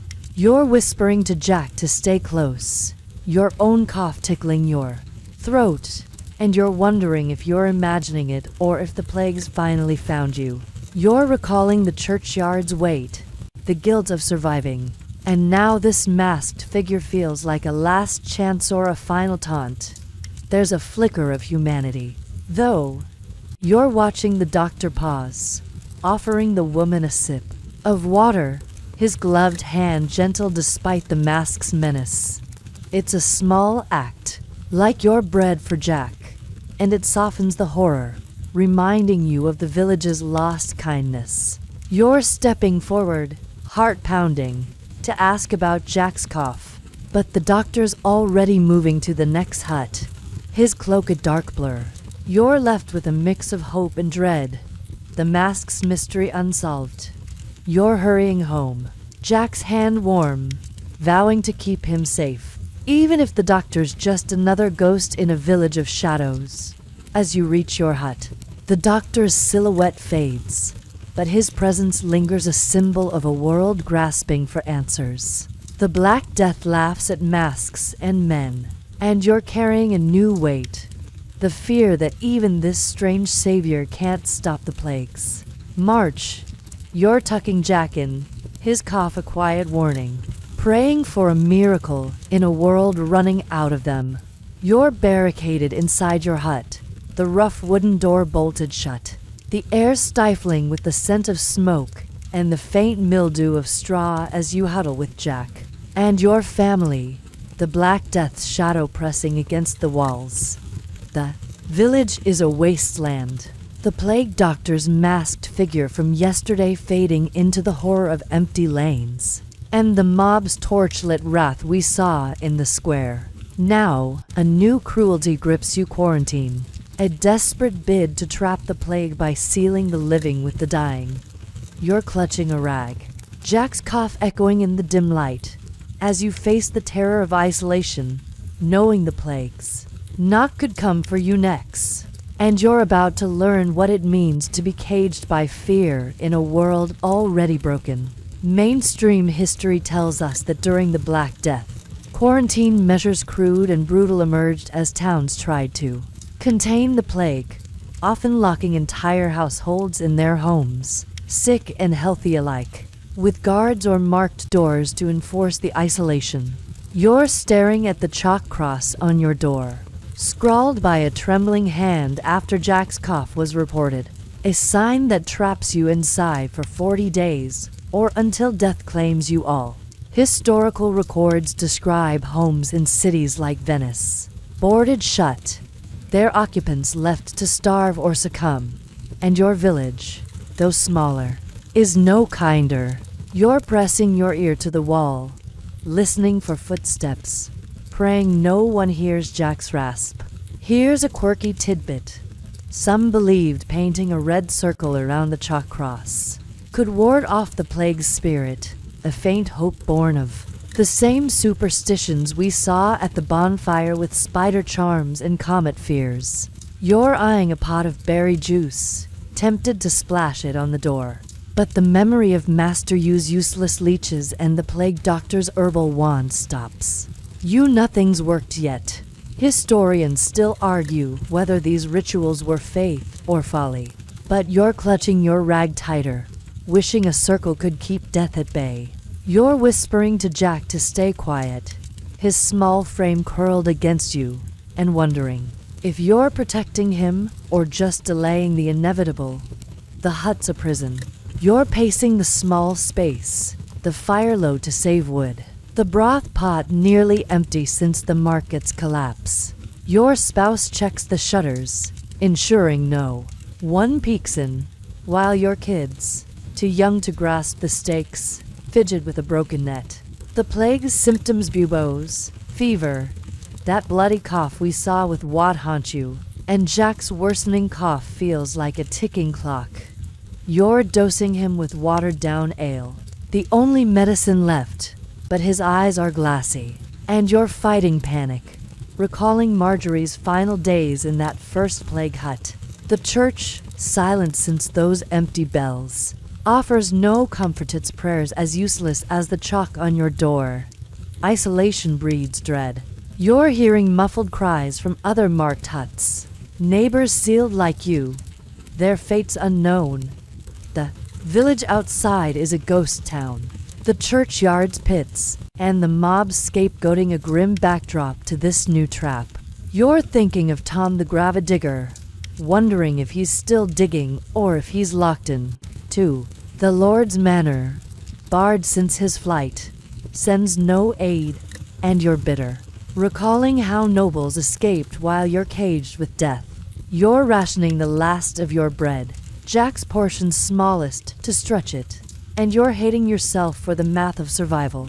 You're remembering those noble bed chambers, where wealth bought freedom. Here, you're a prisoner in your own home. Fear warps time. You're marking days on the wall with a charred stick, but the hours crawl, each cough from Jack a jolt to your heart. You're telling stories to keep the kids calm, tales of nights, not plague, but your voice shakes, and you're wondering if you'll all make it to the 40th day. The chalk cross feels like a curse, branding you as plague-tainted, like those scapegoated peddlers. You're hearing rumors, whispered through cracks, of guards burning marked huts to cleanse the village, and you're praying it's just gossip. Like those bonfire accusations, you're holding Jack closer, his warmth a fragile anchor, and vowing to outlast this cage. There's a spark of defiance, though. You're teaching Jack to hum a tune, his weak voice a rebellion against the silence. Like the market's lost laughter, you're sharing a look with your spouse, a silent promise to fight for each other, even if it's just with broth and hope. You're thinking of Agnes, Wat, and the village's heart, now buried, and you're determined to keep their memory alive in Jack's survival. You're scratching another mark on the wall, the fire's glow a faint shield, and you're clinging to the chance that quarantine might save you, even as death waits outside. As night settles, the hut's walls feel tighter, Jack's cough a steady drum. The Black Death has locked you in, but you're fighting to hold onto life, one breath at a time. You're lying awake, the chalk cross a ghost in your mind, praying for a dawn where you're free, alive, and whole, even in a village of shadows. You're crouched in the dim corner of your hut, the air thick with the musty scent of straw and the faint bitterness of dwindling broth, as the chalk cross on your door keeps you caged in quarantine's cruel grip. Jack's cough, that haunting echo of Wat's final days, rattles softer now, but the Black Death's shadow looms, its presence felt in every creak of the village's silent lanes beyond your walls. The mob's scapegoating, the churchyard's pits, and the plague doctor's eerie mask have stripped your faith to its bones. And now you're wrestling with a deeper test. A God who seems deaf to your prayers, leaving you to question divine mercy in a world drowning in death. You're clutching a worn prayer bead, Jack's small form beside you, as you face the chaos of a faith shaken to its core. Mainstream history tells us that the Black Death challenged medieval Christianity, with survivors like you questioning God's will as priests died, churches emptied, and prayers failed to stop the plague's march. You're whispering the Ave Maria, but the words feel hollow. Each lost Wat, Agnes, Marjorie's boys piling doubt on your heart. Historical records show that some turned to extreme piety, others to despair or defiance, as the church, once a pillar like those sin-obsessed sermons, faltered under the weight of mass death. You're staring at the fire's embers, wondering if God's turned away or if this is punishment for a world you barely understand. Here's a quirky tidbit. Some villagers believed tying a knot in a rope for each prayer could bind the plague's evil, a ritual born of the same superstitions as those bonfire spider charms. You're fingering a frayed cord, tempted to knot it. But the memory of Master Yu's feudal leeches and the plague doctor's herbal wand stops. You rituals haven't saved anyone yet. Historians still argue whether these acts were desperate faith or a way to feel control in chaos. But you're setting the cord aside, your beads worn with a heavier anchor.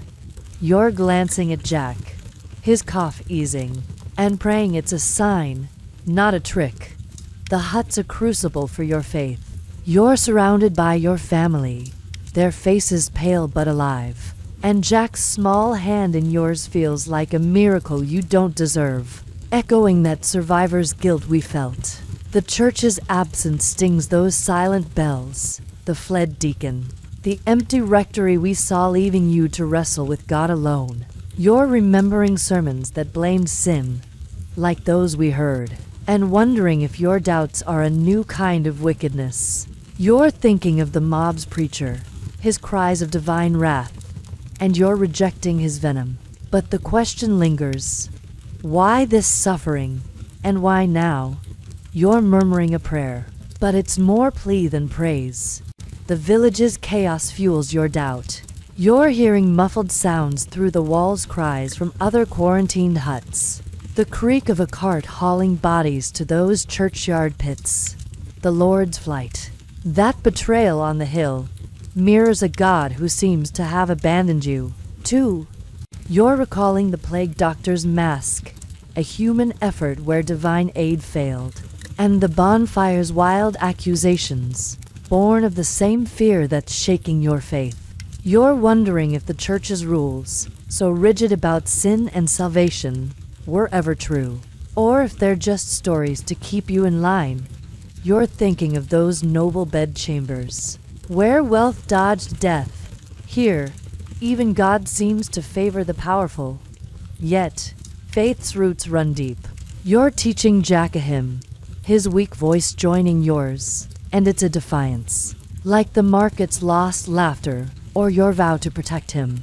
You're remembering your mother's prayers, whispered in this same hut, and they ground you, even if they don't answer why. You're scratching another mark on the wall, counting quarantine days, and finding strength in routine, a small act of belief that you'll see the sun again. You're sharing a look with your spouse, their steady gaze a reminder that love, not just faith, holds you together.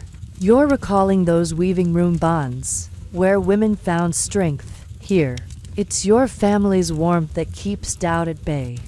Doubt isn't surrender. You're wrestling with God, like a child with a distant father, demanding answers but still clinging to hope.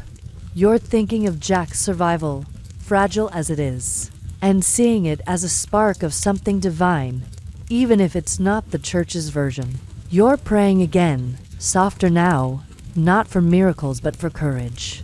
A shift from the desperate pleas of that hollowed church service. You're holding Jack closer, his cough a challenge you'll face, faith or no faith, because living is its own kind of prayer. As the fire dims, the hut's silence wraps you, Jack's breathing a quiet rhythm. The Black Death tests everything: body, soul, belief, but you're still here, questioning, loving, surviving.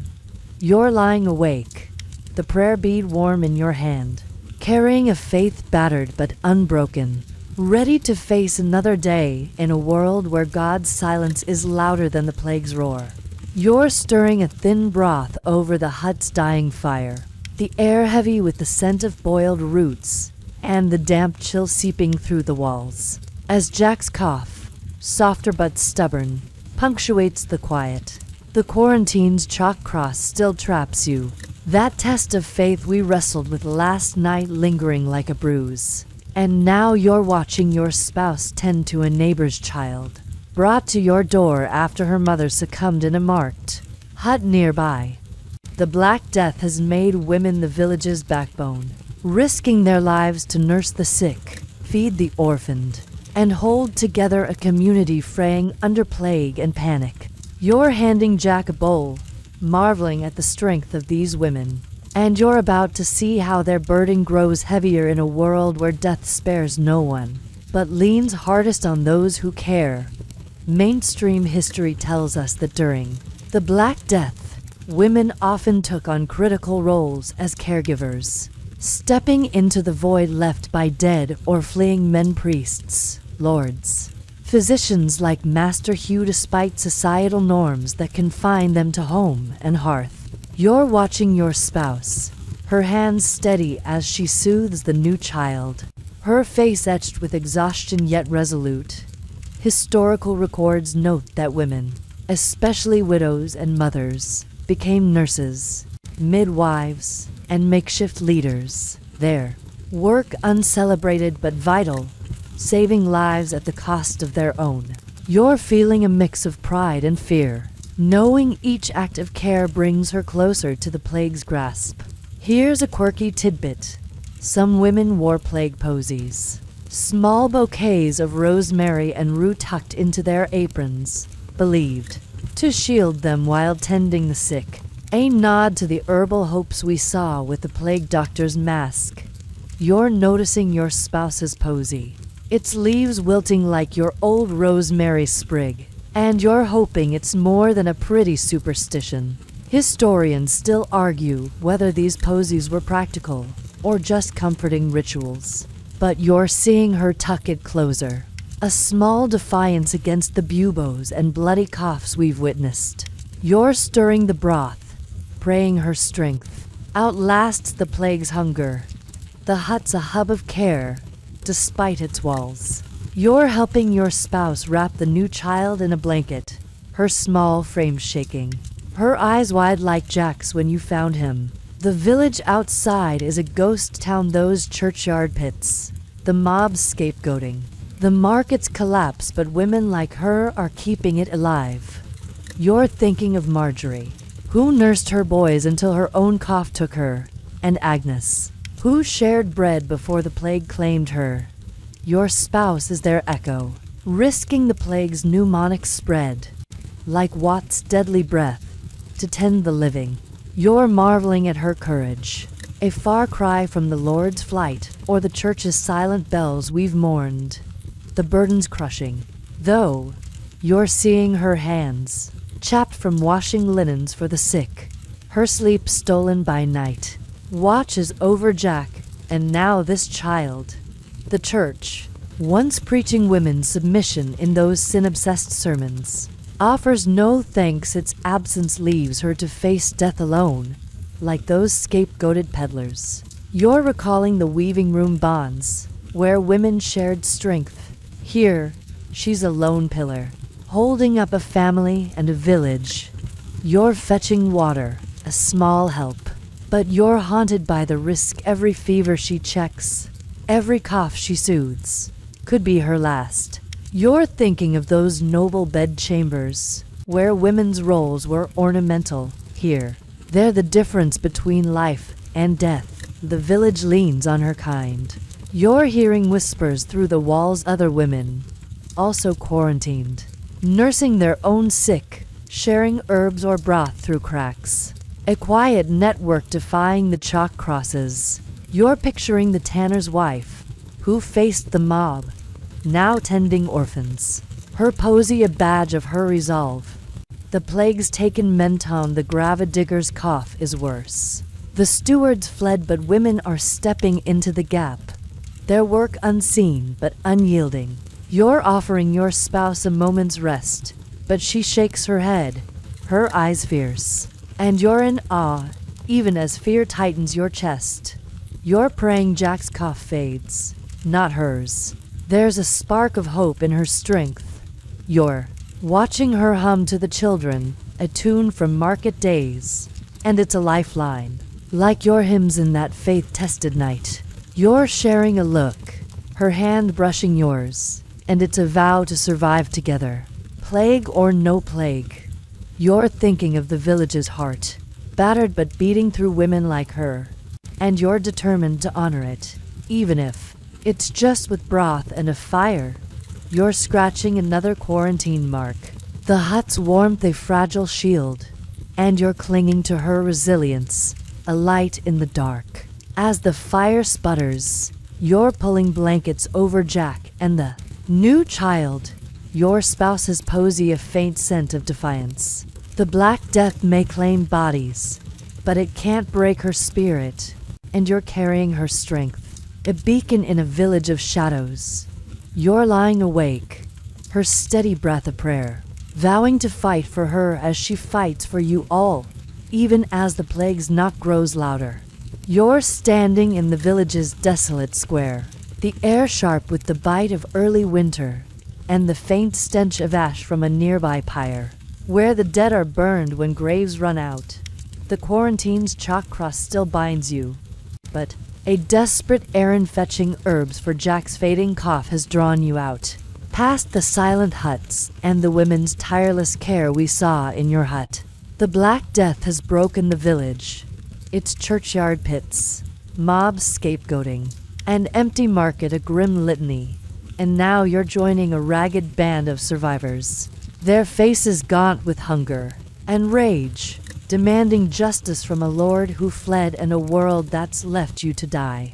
You're clutching a stick, heart pounding, as you face the manor's barred gates, ready to see how despair fuels a peasant's revolt against the plague's cruel order. Mainstream history tells us that the Black Death sparked social unrest, with survivors like you, stripped of family and livelihood, rising against lords whose abandonment, like that hilltop flight we witnessed, fueled resentment. You're shouting with the crowd, your voice hoarse, demanding grain from the manors, stores to feed your starving kin. Historical records note uprisings across Europe, precursors to the 1381 peasants' revolt, as the plague's death toll weakened feudal control, emboldening the desperate. You're thinking of Jack, your spouse, and the new child, their hunger sharper than the frost, and you're ready to break something gates, rules, or fate itself. Here's a quirky tidbit. Some rebels carried plague flags, scraps of cloth, dyed red to symbolize blood and defiance, waved to rally the grieving against their masters. You're gripping a tattered rag, not red but close enough, and you're waving it with the others. Its flutter a faint echo of those bonfire superstitions. Historians still argue whether these flags were organized symbols or spontaneous cries of rage, but you're feeling the crowd's pulse, and you're betting it's both grief and fury woven tight. You're shouting louder, the manor's walls a taunt, and you're wondering if this is madness or the only sane response to a world gone cruel. The crowd's a mix of familiar faces. You're shoulder to shoulder with Tom the gravidigger, his cough worse but his shovel raised like a weapon, and the tanner's wife, her posy still tucked in her apron from nursing the sick. The plague's loss is what? Agnes, Marjorie's boys fuel your cries, each name a spark in the mob's fire, not unlike the scapegoating frenzy we saw, but aimed upward now, at power, not peddlers. The church, silent since those empty bells, has no sway here. Its sermons of obedience, like those sin-obsessed rants, are drowned by your demands for bread, for life. You're thinking of the plague doctor's futile mask, the Lord's barred gates, and you're done waiting for saviors who never come. The manor's response is cold. You're watching the steward, that nervous man from your grain delivery, peer from a high window, his crossbow glinting. He shouts for you to disperse, claiming the Lord's stores are for the worthy.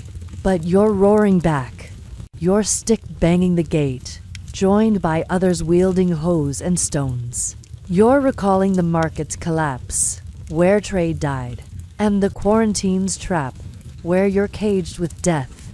The Lord's wealth, hoarded while you buried neighbors in those pits, is a wound that festers, and you're ready to tear it open.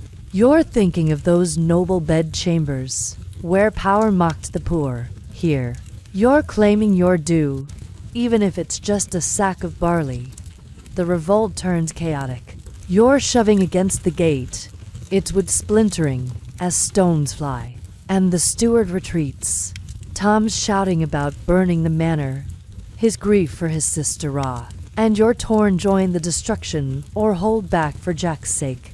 The crowd's rage is righteous but reckless, echoing the mob's torchlit madness. And you're fearing guards from the manor, or worse, the plague's own revenge. Its buboes and coughs lurking in every breath. You're waving your rag, shouting, for grain, not fire. But the mob's momentum is a tide, and you're caught in its pull. You're praying this doesn't end in blood, yours or theirs. There's a spark of unity, though. You're locking eyes with the tanner's wife, her nod, a vow to fight for her orphans, and it's a bond, like your spouse's care or those weaving room's strengths. You're thinking of Jack, his cough, and your family, their hunger driving you to roar louder. This isn't just about grain, it's about surviving a world that's left you to rot. Like the church's failed prayers or the Lord's flight, you're pushing harder, the gate creaking, and for a moment, you're more than a peasant, you're a voice, demanding to be heard as the gate buckles. You're stepping back, the crowd surge carrying you. The Black Death has taken everything, lives, faith, order, but it's lit this fire, and you're burning with it.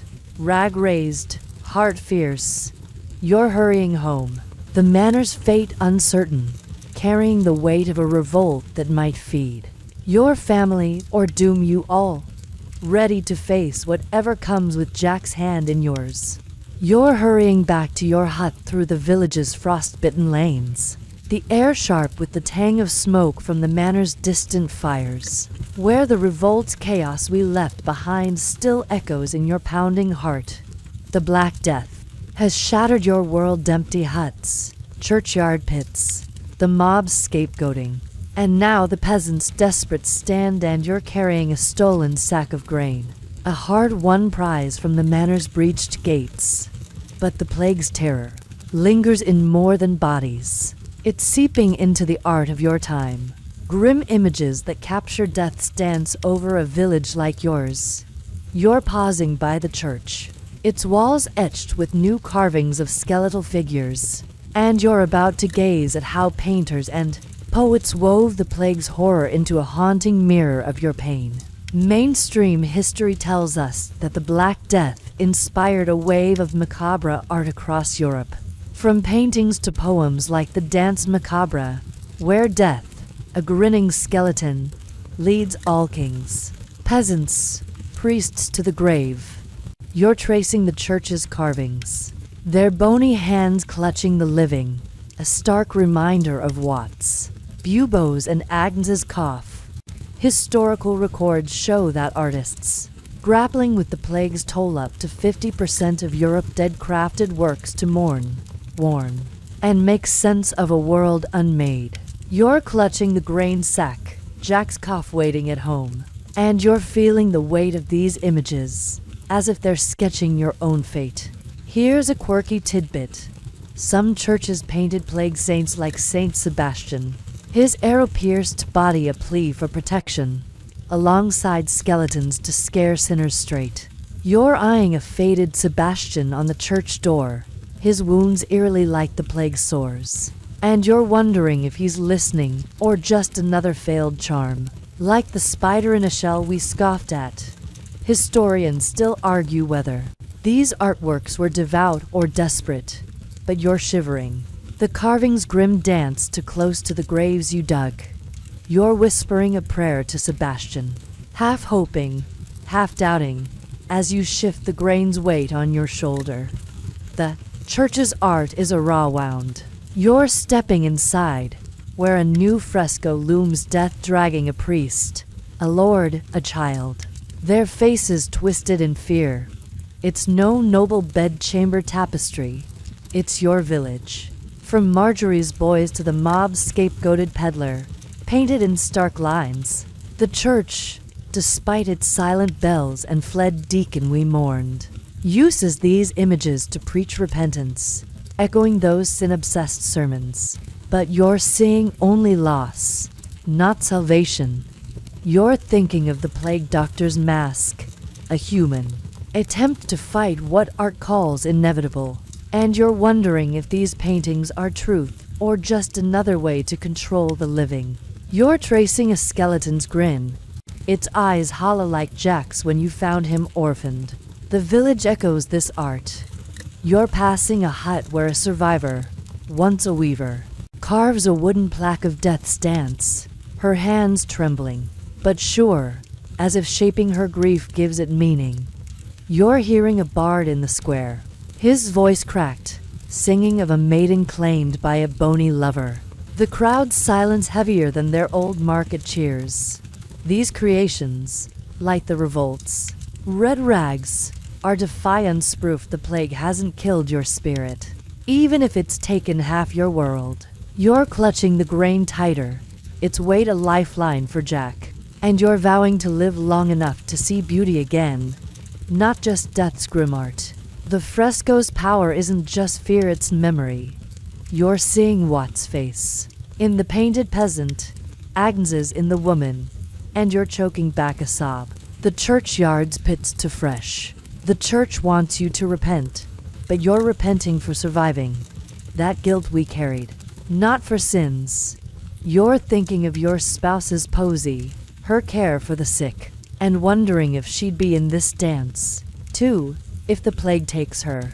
The art's a mirror, showing a village unmade, market gone, manor breached, faith tested, and you're both drawn to and repelled by its truth.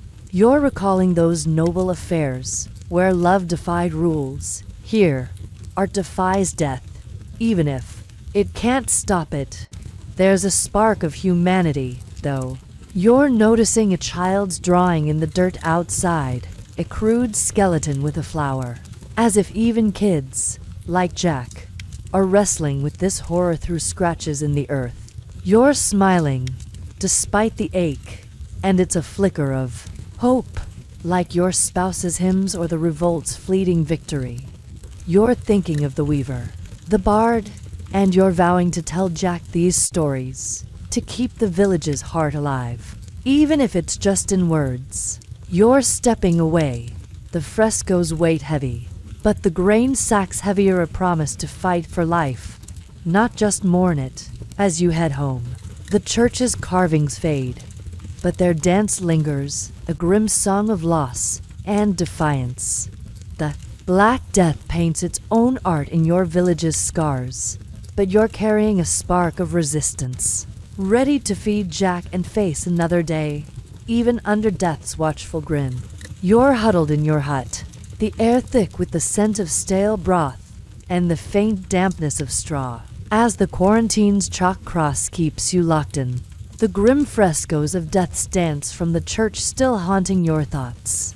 The Black Death's relentless march, Watt's buboes, the mob's scapegoating. The manor's breached gates has left your village a skeleton of itself. But now a cruel twist strikes. A second wave of the plague, surging just when you dared hope the worst was past. You're clutching Jack's hand, his cough stubbornly clinging. as you brace for this new onslaught. The grain sack from the revolt, your only buffer against starvation. You're about to face the plague's resurgence, where hope crumbles under the weight of fresh losses in a world already broken. Mainstream history tells us that the Black Death didn't strike once and vanish. It returned in waves, with secondary outbreaks in 1349 and beyond, often hitting weakened survivors hardest, as weakened immune systems and scarce food left villages like yours vulnerable. You're hearing whispers through the hut's walls, new fevers in nearby homes, bodies carted to pits again, just like those churchyard graves we dug.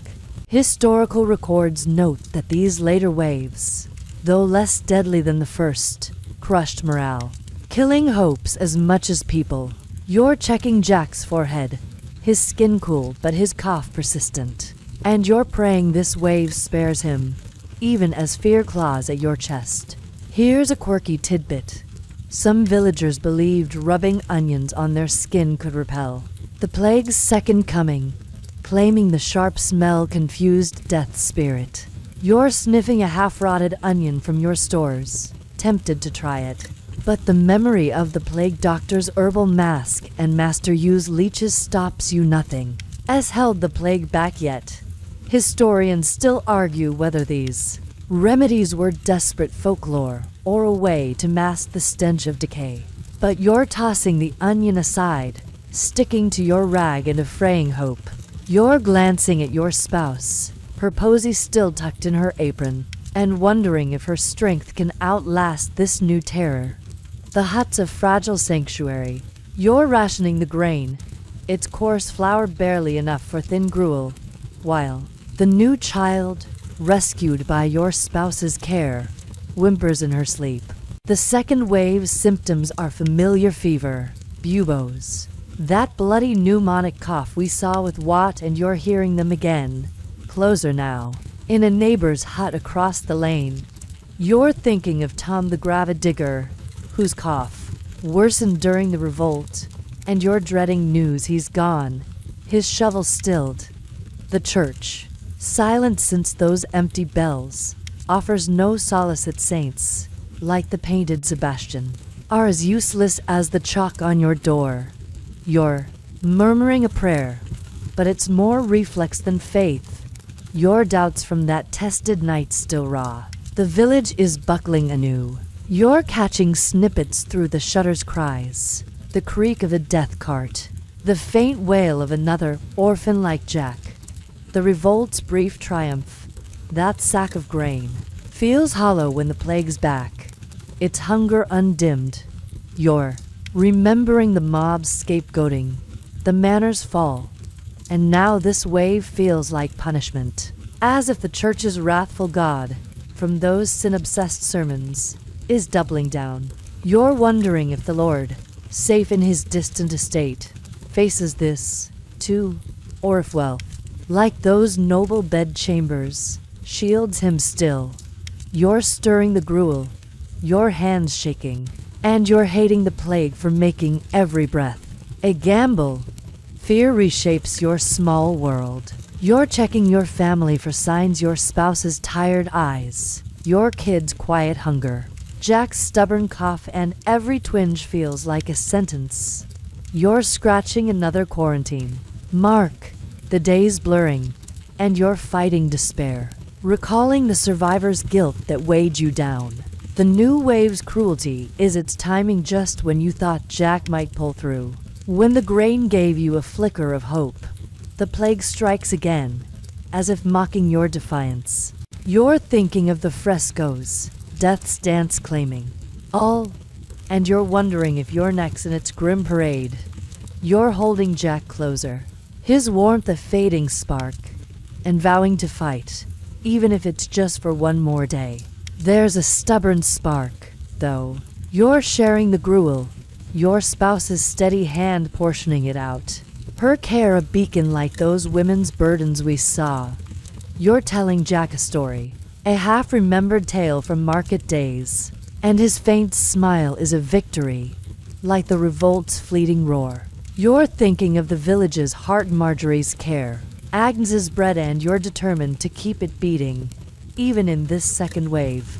You're scraping the pot, the fire's glow a frail shield, and you're clinging to the hope that this wave, like the last, will pass, leaving you to rebuild as the night deepens. The hut's silence is broken by Jack's cough, a reminder of the plague's return. The Black Death's second wave is a cruel encore, but you're still here, fighting with grain and grit. You're lying awake, the chalk cross a ghost in your mind, carrying a resolve to outlast this new horror. For Jack, for your family, for a village that refuses to die completely. You're scraping the last of the grain from the sack, the coarse flour barely enough for a thin gruel, as the hut's fire sputters under the weight of a damp winter chill. The Black Death's second wave, that cruel resurgence we faced last night, has tightened its grip, with Jack's cough lingering and the village's lanes echoing with new cries from chalk-marked huts. Beyond your quarantined walls, a different kind of opportunism thrives, merchants and charlatans, preying on the desperate with fake cures and inflated prices, turning the plague's terror into profit. You're stirring the pot, your spouse's weary eyes on the new child, and you're about to uncover the greed that defies death, exploiting a village already bled dry by loss and hunger. Mainstream history tells us that during the Black Death, economic chaos bred profiteering, with merchants and quacks selling dubious remedies, herbs, relics, even blessed water at exorbitant prices to a panicked populace. You're hearing whispers through the hut's cracks of a trader in the square, peddling holy vinegar to ward off the plague. His cart a grim echo of that first market's amulets. Historical records describe such opportunists flourishing as trade collapsed, exploiting fear while honest folk, like those we saw in the market's ruin, starved. You're clutching the empty grain sack, won from the manor's revolt, and you're seething at the thought of paying a month's labor for a vial of lies. Here's a quirky tidbit. Some charlatans sold unicorn horn powder, actually ground gnarled tusk or bone, claiming a pinch could cure the plague's buboes. You're picturing a slick-talking trader waving a dusty vial, his grin as false as the spider in a shell charm we scoffed at during the bonfire. Historians still argue whether buyers believed these cures or just clung to any hope. But you're betting it's the latter. Your village, gutted by Watt's death and Agnes's cough, will try anything. You're stirring the gruel, wishing you had coins for even a fake cure. But you're wary, remembering Master Yu's leeches and the plague doctor's feudal mask. The village's desperation feeds this greed. You're catching snippets of talk neighbors trading heirlooms, like that widow's wedding ring at the market, for bottles of spiced ale billed as plague-proof. The square, once alive with shared bread, now hosts these vultures, their carts guarded by rough men to keep the mob, like that scapegoating frenzy, at bay. You're thinking of Tom the Gravedigger, now silent, likely claimed by his cough, and you're wondering if he'd have spent his last coin on such nonsense. The church, absent since those silent bells, condemns usury but does nothing its own relics. Like Saint Sebastian's painted plea, we're sold for profit, too. You're bitter, recalling those noble bed chambers where wealth bought safety. Here, greed picks the bones of the poor. The hut's a stark contrast. You're portioning gruel for Jack, the new child, and your family. Your spouse's posy a fading symbol of her care we celebrated. You're hearing of a neighbor who traded a cow for a blessed cloth, only to die coughing, her faith in fraud as useless as the plague doctor's wand. You're tempted to sneak to the square, to see if a cure might help Jack, but the chalk, cross and your own cough still blamed on the cold keep you trapped. You're thinking of the revolt's fleeting victory, that grain now dwindling, and you're cursing those who profit while you ration crumbs. You're recalling the markets. Honest traders, now gone, replaced by these jackals. The greed's impact is personal. You're watching Jack sip his gruel, his eyes brighter but his cough stubborn. And you're haunted by the thought of a cure, just one that might work. You're hearing of families bankrupted by fake remedies. Their children, like the orphans we met, left to beg. The new child whimpers, her hunger a quiet accusation. And you're feeling the weight of choices: feed her or save grain for tomorrow. You're thinking of the mob's rage, the manners fall, and wondering if these traders will face the same, or if fear keeps the desperate docile.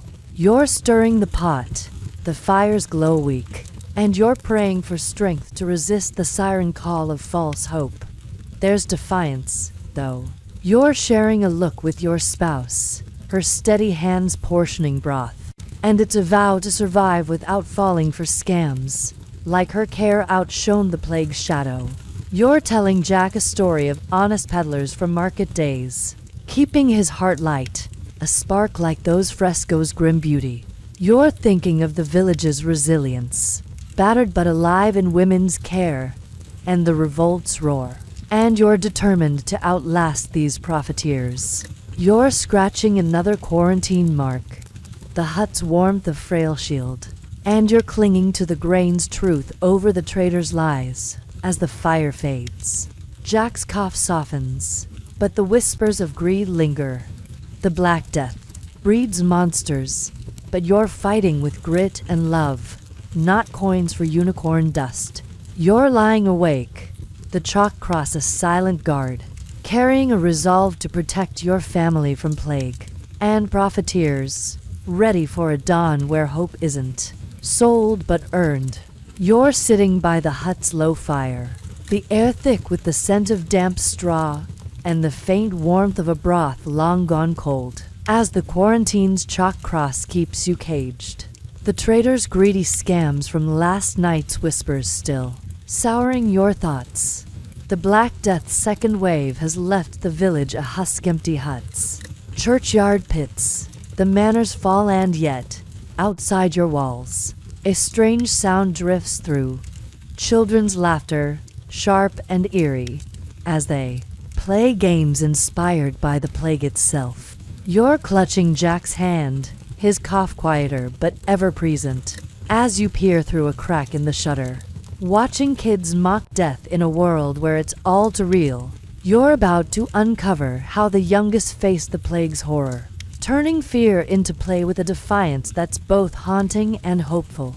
Mainstream history tells us that during the Black Death, children, often orphaned like Jack or left to fend for themselves, coped with trauma through play, creating games that mirrored the plague's grim rituals: burials, processions, even mock deaths.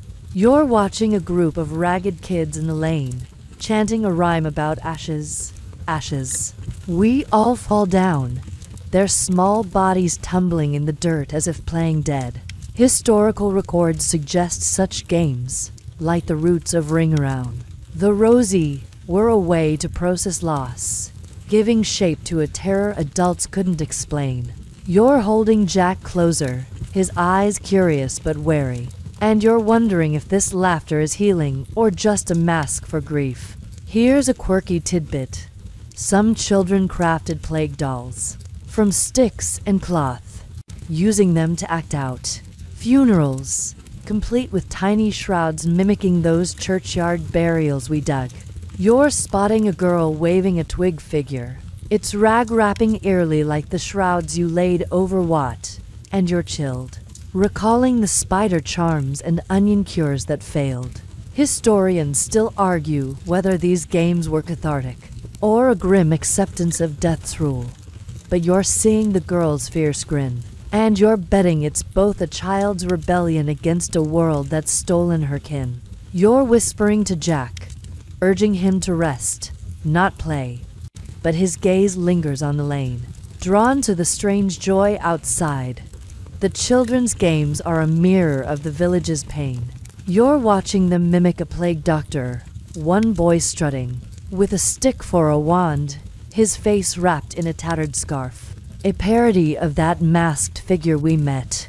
Their chant echoes the mob's cries, the church's lost bells, and you're struck by how they've woven the plague's horrors, buboes, coughs. Those frescoes death dance into something they can control. You're thinking of Jack's orphaning, Marjorie's boys lost to the pits, and you're marveling at these kids who face the same grief yet laugh where you can only pray. The church, silent since those faith-tested nights, has no place here. These children answer to no sermon, only their own rules. The play isn't all innocent. You're noticing a darker edge. One child buries another, piling dirt with a stick. Their giggles sharp but their eyes hollow, like Jack's when you found him. You're recalling the mob's scapegoating, how fear twisted neighbors, and you're wondering if these games could turn cruel, accusing sick players as the mob did peddlers. You're thinking of your spouse's posy, her care holding your hut together, and you're hoping these kids find care, too, not just dirt and chance. You're tempted to call them in, to share your dwindling grain. But the chalk cross and Jack's cough keep you trapped, a prisoner to fear as much as plague. You're recalling those noble bed chambers, where wealth dodged death. Here, even children play with it, unafraid. The laughter's defiance is a spark. You're seeing a boy toss a pebble, shouting plague's gone, as if words could banish it. And it's a flicker of the revolt's rage, the women's strength we saw. You're thinking of Jack, his cough a quiet fight, and you're vowing to teach him this courage, to laugh at death even as it lurks. You're scratching another quarantine mark, the fire's glow a frail shield, and you're finding hope in the children's play, a reminder that life persists, even in games of ashes. You're telling Jack a story, weaving their chant into a tale of survival. And his faint smile is a victory, like the grain sack's hard-won weight. The game's joy is fleeting, though you're hearing a mother's cry from a nearby hut, another, lost to the second wave, and the children's laughter falters, their play no match for real graves. You're thinking of the market's lost bustle, the church's grim art, and you're wondering if these kids will grow old enough to sing of this horror, or if they'll join the pits. You're holding Jack tighter, his cough a soft warning, and you're praying their defiance outlasts the plague's hunger, as you hope yours will. You're watching the lane darken, the kids' figures fading, and you're carrying their eerie courage. A light in a village of shadows. As the fire dims, Jack's breathing steadies, and the children's chant lingers, a haunting hymn of resilience. The Black Death may rule, but these kids, like your fight for Jack, mock its power with every laugh. You're lying awake, the chalk cross a silent guard, carrying a resolve to live for their defiance, ready to face another day where even play is a rebellion against death. You're stirring a watery gruel in the hut's flickering firelight, the air heavy with the scent of scorched oats, and the damp chill seeping through the quarantine's chalk-marked walls. As Jack's cough, now a faint rasp, offers a sliver of hope against the Black Death's second wave. The children's eerie plague games, their laughter echoing from yesterday's lane, still linger in your mind, a stark contrast to the village's silent huts, churchyard pits, and the mob's scapegoating frenzy. Now, you're hearing whispers through the shutters of a new shift. Village healers, once mocked like master-use leeches, are groping toward better ways to fight the plague, their knowledge evolving slowly in a world desperate for answers. You're spooning gruel for Jack and the new child, ready to explore how these tentative steps challenge the plague's grip, even as death looms large. Mainstream history tells us that the Black Death, while devastating, spurred early medical shifts, with healers beginning to question old humoral theories and experiment with observation-based remedies, laying seeds for future science. You're listening to a neighbor's hushed tale, passed through a crack, of a wise woman boiling willow bark to ease fevers. A far cry from the chicken cures we saw fail what. Historical records note that some practitioners, especially women, started tracking symptoms, buboes, coughs, survival rates hinting at patterns. Though Yersinia pestis remained unknown, you're stirring the pot, Jack's steady breathing of fragile hope, and you're wondering if this wise woman's brew might outshine the plague doctor's masked futility. Here's a quirky tidbit. Some healers used plague stones, flat rocks warmed by fire and placed on the chest, believing the heat could burn out the sickness's poison. You're picturing the wise woman, her hands steady like your spouse's posy wearing care, setting a stone on a patient. Its warmth a faint echo of those bonfire superstitions. Historians still argue whether these practices were instinctual science or just new superstitions. But you're hoping the stone's heat does more than the onion rubs or unicorn horn scams we scorned. You're glancing at Jack, his cough softer, and you're praying this new knowledge isn't another false dawn. The hut's a quiet hub of waiting. You're rationing the last grain from the manor's revolt, your spouse tending the new child, her posy a fading badge of her strength we celebrated. The wise woman's work, unlike Master Yu's viper flesh nonsense, feels grounded. She's noting who lives, who dies, and why. Her hut a beacon beyond your chalk cross. You're thinking of the plague doctor's wand, the church's silent bells, and how both failed where this woman dares to try. The village's women, as we saw, carry the burden of care, and now they're pushing knowledge forward. 2.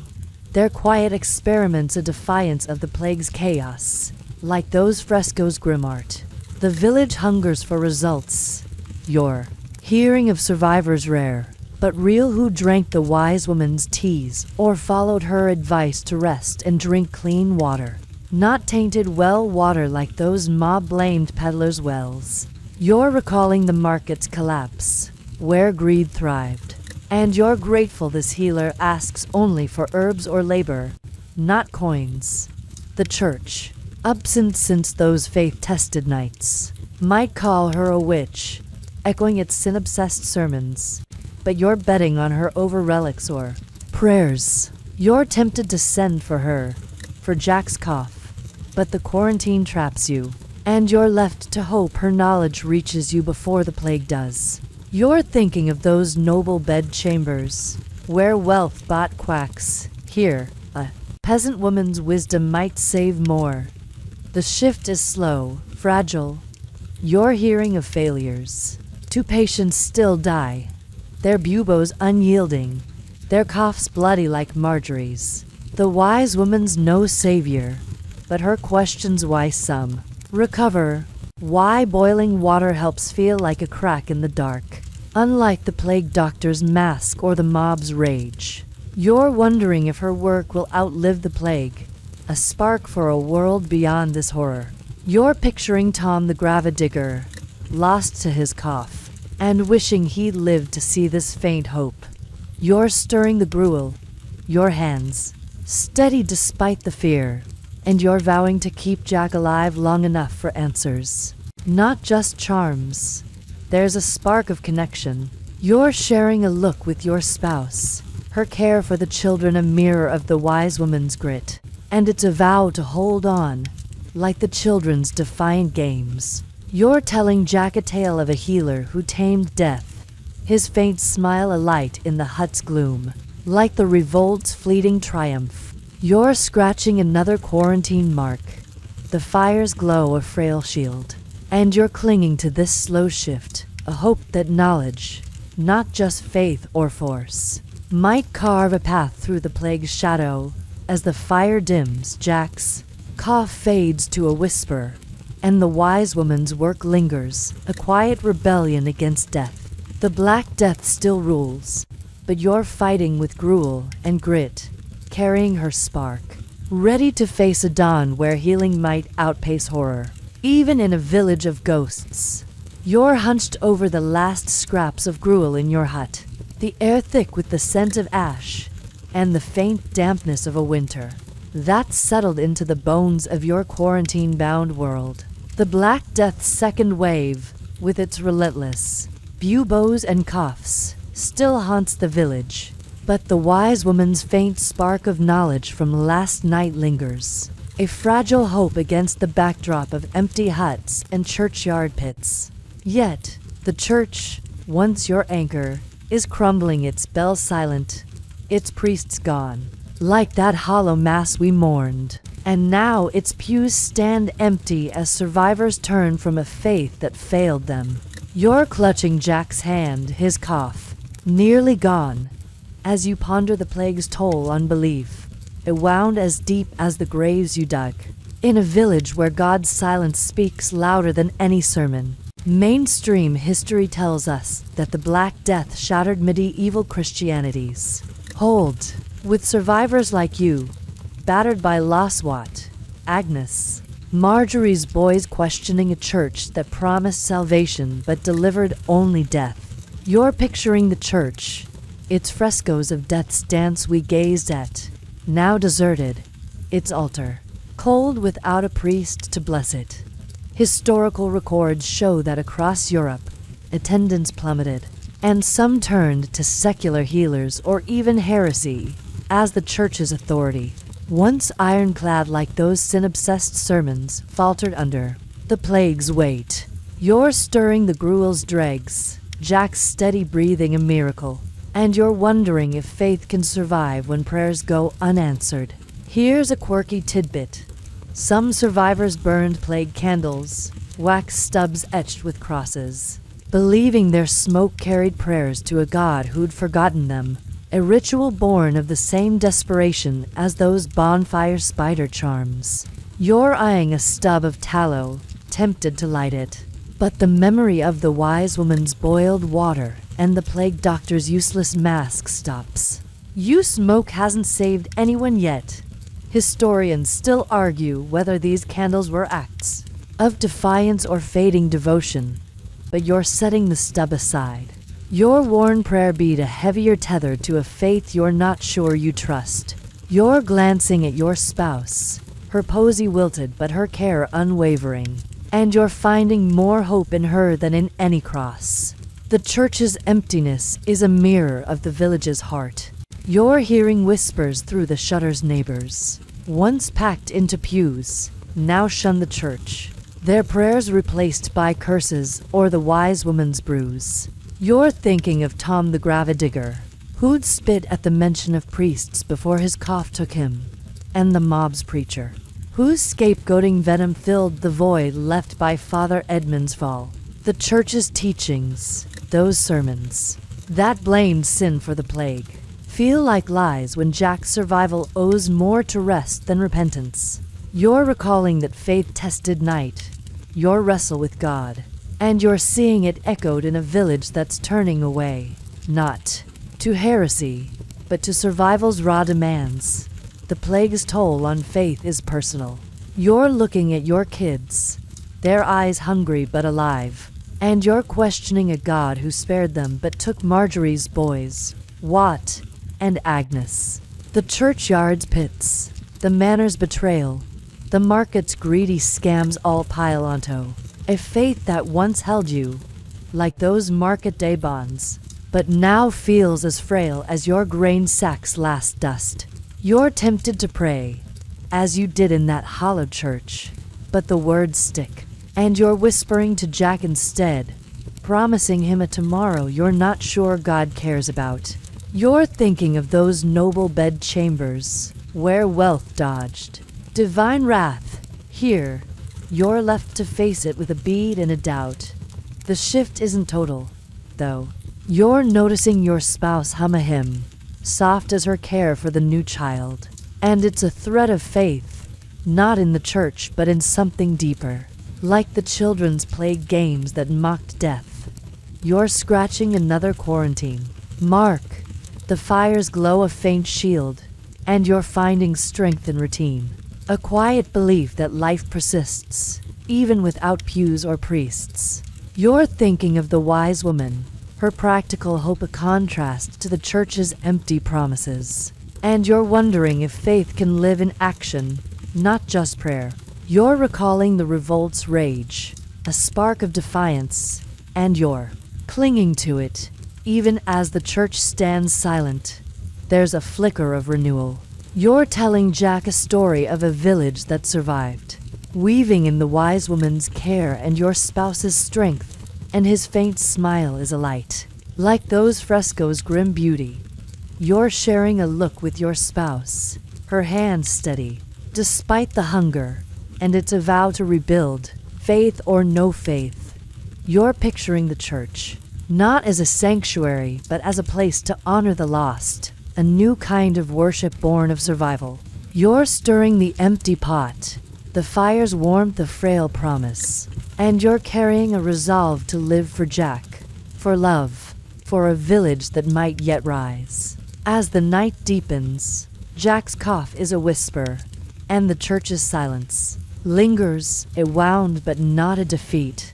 The Black Death has broken faith, but you're fighting with grit and care, a new belief forged in the ashes of the old. You're lying awake, the prayer beads still in hand, carrying a hope that outlasts pews, ready for a dawn where the village might pray again, in its own way.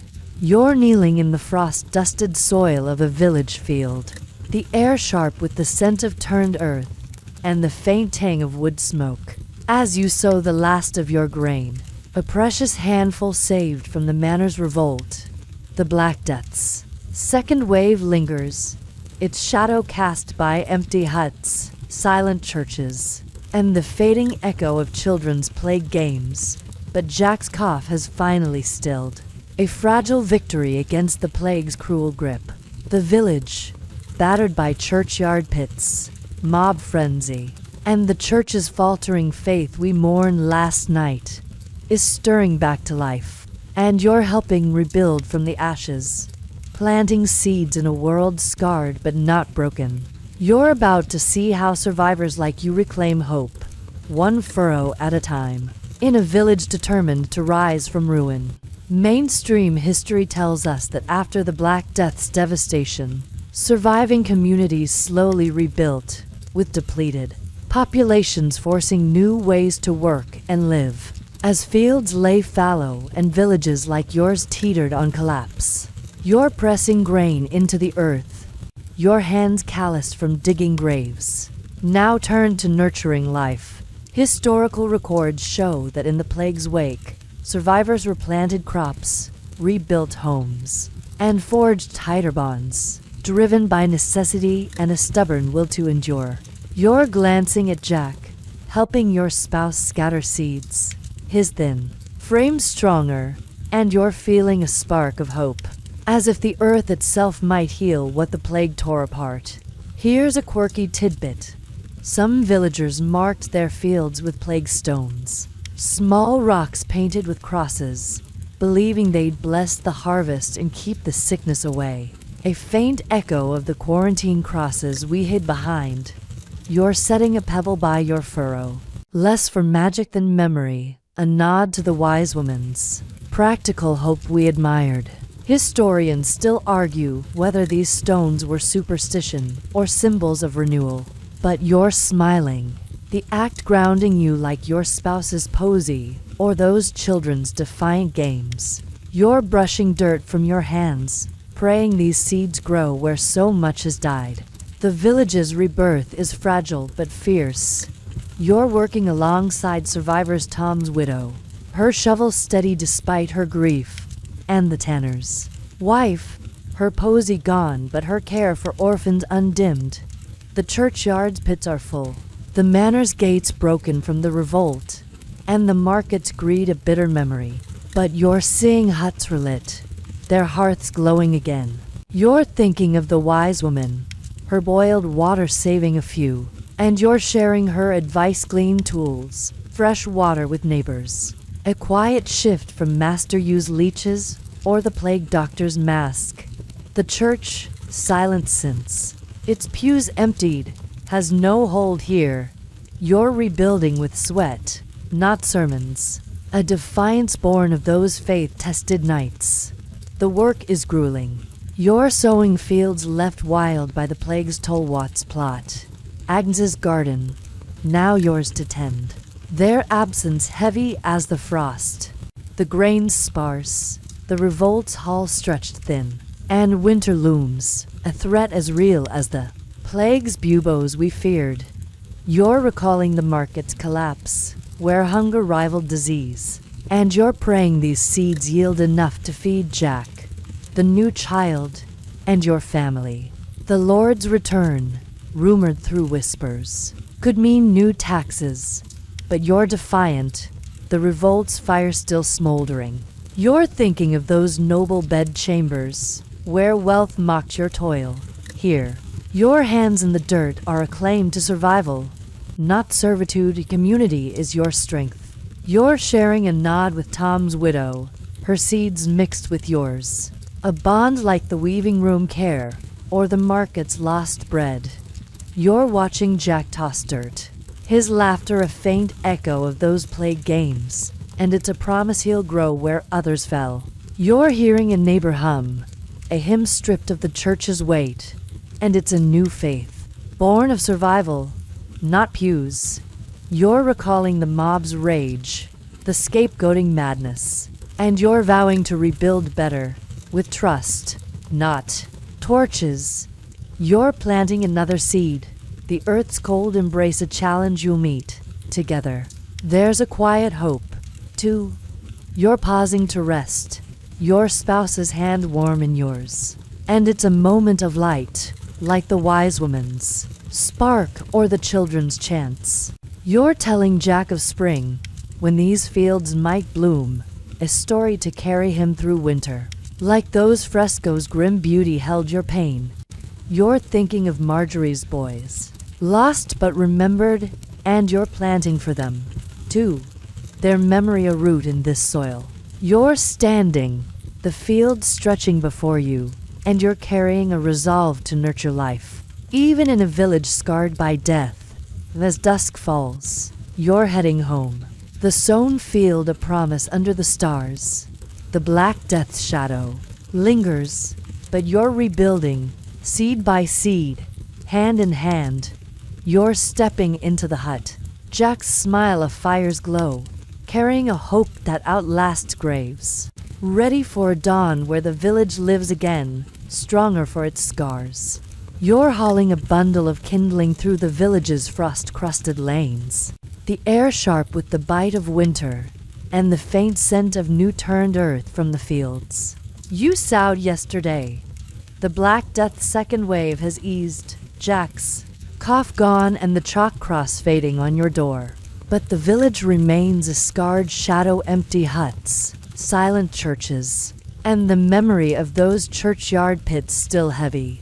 The manor on the hill, breached during the desperate revolt, looms as a reminder of the Lord's betrayal, and now you're seeing his power wane. As survivors like you demand more in a world reshaped by death, you're dropping the kindling by your hut, Jack trailing with a stick, as you explore how the plague's toll shifts the balance, giving peasants a voice where nobles once ruled. Mainstream history tells us that the Black Death's massive death toll up to half of Europe disrupted feudal systems, with labor shortages empowering surviving peasants to demand better wages and rights, setting the stage for uprisings like the 1381 Peasants' Revolt. You're standing with neighbors, your breath fogging in the cold, haggling with the Lord's steward for a fairer share of the harvest you'll grow. Historical records show that lords, desperate for workers to tend their fields, faced defiance from peasants no longer bound by fear or numbers. You're feeling a spark of boldness, Jack's small hand in yours, and you're ready to claim what's owed, even if it's just a few extra bushels. Here's a quirky tidbit. Some peasants carved plague marks into their tools' crosses, or knots believing they'd bless their labor and guard against the Lord's greed. A nod to those plague stones we placed in the fields. You're gripping your axe, its handle etched with a rough cross, less for magic than defiance. A symbol like the revolt's red rags. Historians still argue whether these marks were superstition or quiet rebellion. But you're holding it high, the steward's nervous glance fueling your resolve. You're thinking of your spouse's posy, her care a steady fire, and you're betting this mark means more than the Lord's sealed charters. The village is stirring with new strength. You're seeing survivors Tom's widow, the tanner's wife refuse the old tithes. Their voices sharp as they demand land to work for themselves, not the manor. The churchyard's pits, the mob's scapegoating, the market's greedy scams all have burned away deference, leaving a village that's lean but fierce. You're thinking of the wise woman's boiled water, a practical hope that outshone the church's silent bells, and you're sharing her lessons. Work hard, demand fair among neighbors. The church, faltering since those empty pews, has no sway here. You're building a future with sweat, not sermons. A shift as bold as the fields you sowed. The Lord's weakness is clear. You're facing the steward, his crossbow absent since the revolt's chaos. His promises of grain and fewer taxes a grudging nod to your power. The manor's fields lie fallow, its servants dead or fled, like those noble bedchambers we envied. And you're realizing the Lord needs you more than you need him. You're recalling Watt's death, Agnes's loss, and the revolt's fire. Each a spark that's lit this moment. You're demanding a plot of your own, not just scraps. And the steward's hesitant nod feels like victory, small but searing. You're picturing Jack, growing strong, working that land someday, free from the Lord's shadow. The change isn't easy. You're hearing grumbles. Some neighbors fear the Lord's return with armed men. Others cling to old ways, scared to defy a system that crushed them. The plagues toll those buboes. Marjorie's cough still haunts, and winter's hunger, sharper since the market's fall, makes every demand a gamble. You're thinking of the mob's madness, how fear twisted unity, and you're wary of fracturing again. You're offering Tom's widow a share of your kindling, a bond like the weaving room care, and you're vowing to hold the village together. Even as you push for more, you're recalling those noble affairs where power played games. Here, your game is survival, and you're playing to win. There's a spark of hope, though. You're watching Jack mimic your axe swing, his laughter alight like those children's play games. And it's a promise he'll inherit a village that's yours, not the Lord's. You're sharing a nod with your spouse, her steady hands, stacking wood, and it's a vow to build, like the wise woman's spark or the revolt's roar. You're thinking of the church's grim frescoes, death's dance fading as you carve a new story, one of fields and freedom. You're dropping another stick on the pile. The frosts bite a challenge you'll meet together as dusk settles. You're heading inside. The kindlings wait, a reminder of work to come. The Black Death broke the old order, and you're seizing its cracks, demanding a life where peasants rise. You're stepping into the hut, Jack's smile afires, glow, carrying a resolve to shape a future where power bends to those who sow, not those who flee. You're trudging through the village's muddy lanes, the winter air biting your cheeks as the scent of fresh-cut wood and damp earth rises from a neighbor's rebuilt hut. The Black Death's second wave has faded, Jack's cough a memory, and the fields you sowed are waiting for spring, a testament to the village's stubborn rebirth we worked for last night. The Lord's waning power, that shift we demanded at the manor's gates, has cracked open new possibilities, but the plagues. Shadow lingers in whispered tales of cursed winds, poisoned stars that shape how history will recall this horror. You're carrying a basket of kindling, Jack skipping beside you, as you explore the myths taking root. weaving the plague's terror into stories that both haunt and heal a village rising from ruin. Mainstream history tells us that the Black Death spawned enduring myths, with survivors crafting tales of supernatural causes, evil heirs, divine wrath to explain a catastrophe that killed millions, as Yersinia pestis remained unknown. You're pausing by the churchyard, its pits now grassed over but heavy with Watts, Agnes's, and Marjorie's losses, as an old woman spins a story of a plague wind from the east, carrying death in its gusts. Historical records show such myths persisted, shaping chronicles and folklore, blaming everything from comets to demons for the plague's wrath. You're listening, Jack's wide eyes on the woman, and you're wondering how these tales will define your village's scars for generations. Here's a quirky tidbit. Some villagers swore the plague was born from a miasma serpent, a ghostly snake slithering through the air. It's bite the buboes we saw on Watt. You're chuckling as the old woman mimics a hiss, but Jack's grip tightens, and you're recalling the spider charms and onion cures that fueled panic at the bonfire. Historians still argue whether these myths were coping mechanisms or barriers to truth. But you're seeing the woman's tale bind the crowd, a shared story stronger than the wise woman's boiled water we admired. You're brushing Jack's hair, whispering it's just a tale, but you're wondering if myths might outlast your truth. The myths are a mirror of the village's pain. You're hearing other tales of cursed wells, like those the mob blamed on peddlers, or a vengeful god, echoing the church's sin-obsessed sermons that faltered in those empty pews. You're thinking of the plague doctor's mask, the revolts, red rags, each feeding stories of heroes and villains that twist the reality of graves and greed. The churchyard's silence, once deafening, now hums with these whispers, as survivors craft a narrative to make sense of the senseless Jack's orphaning. The markets collapse, the manors fall.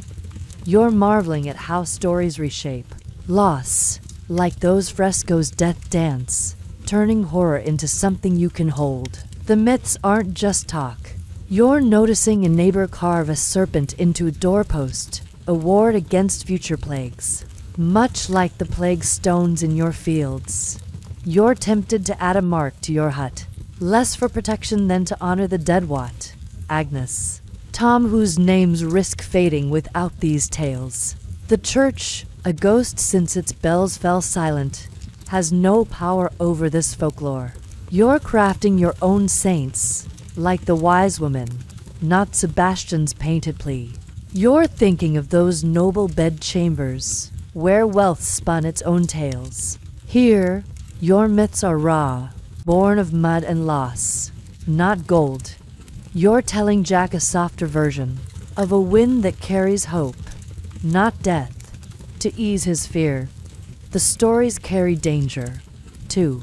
You're recalling the mob's scapegoating, how myths of poisoned wells fueled murder, and you're wary these tales could spark new fears, turning neighbors against each other again. You're thinking of the children's plague games there.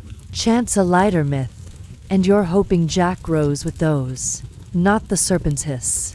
You're sharing kindling with the old woman, her tale done, and you're vowing to keep myths from twisting into hate, like the weaving room bonds that held strong. You're picturing the revolt's fire, a story of defiance, and you're determined to make that the one that lasts. There's a spark of healing, though. You're watching Jack mimic the woman's hiss, turning fear into play, a flicker of those children's games that mocked death. You're sharing a look with your spouse, her steady hand sorting wood, and it's a vow to tell stories that rebuild, like the fields you sowed. You're thinking of Marjorie's boys, their memory woven into your myth of a village that endured. You're dropping the basket by the fire, the frost's bite a challenge you'll meet, and you're carrying these tales, a way to honor the lost while planting hope. As dusk falls, you're stepping inside, Jack's laughter a fire's glow against the myth's dark weave. The Black Death stories will shape history, but you're crafting your own, of grit and love, ready for a dawn where the village lives through truth, not just tales. You're weaving through the village's thawing lanes, the spring air soft with the scent of budding grass, and the faint hum of life stirring in the fields you sowed months ago. The Black Death's second wave has receded, Jack's cough a distant memory, and the myths of plague winds we heard last night are fading into quieter tales. The village, scarred by churchyard pits, the mob's scapegoating, and the church's faltering grip, is rebuilding, and now you're seeing women once the backbone of care, like your spouse's posy-wearing strength step into new roles, filling gaps left by the dead. You're carrying a basket of early greens, Jack trailing with a stick, as you celebrate how women's quiet shift reshapes a village rising from the plague's ashes, claiming trades and voices in a world forced to bend, mainstream history tells.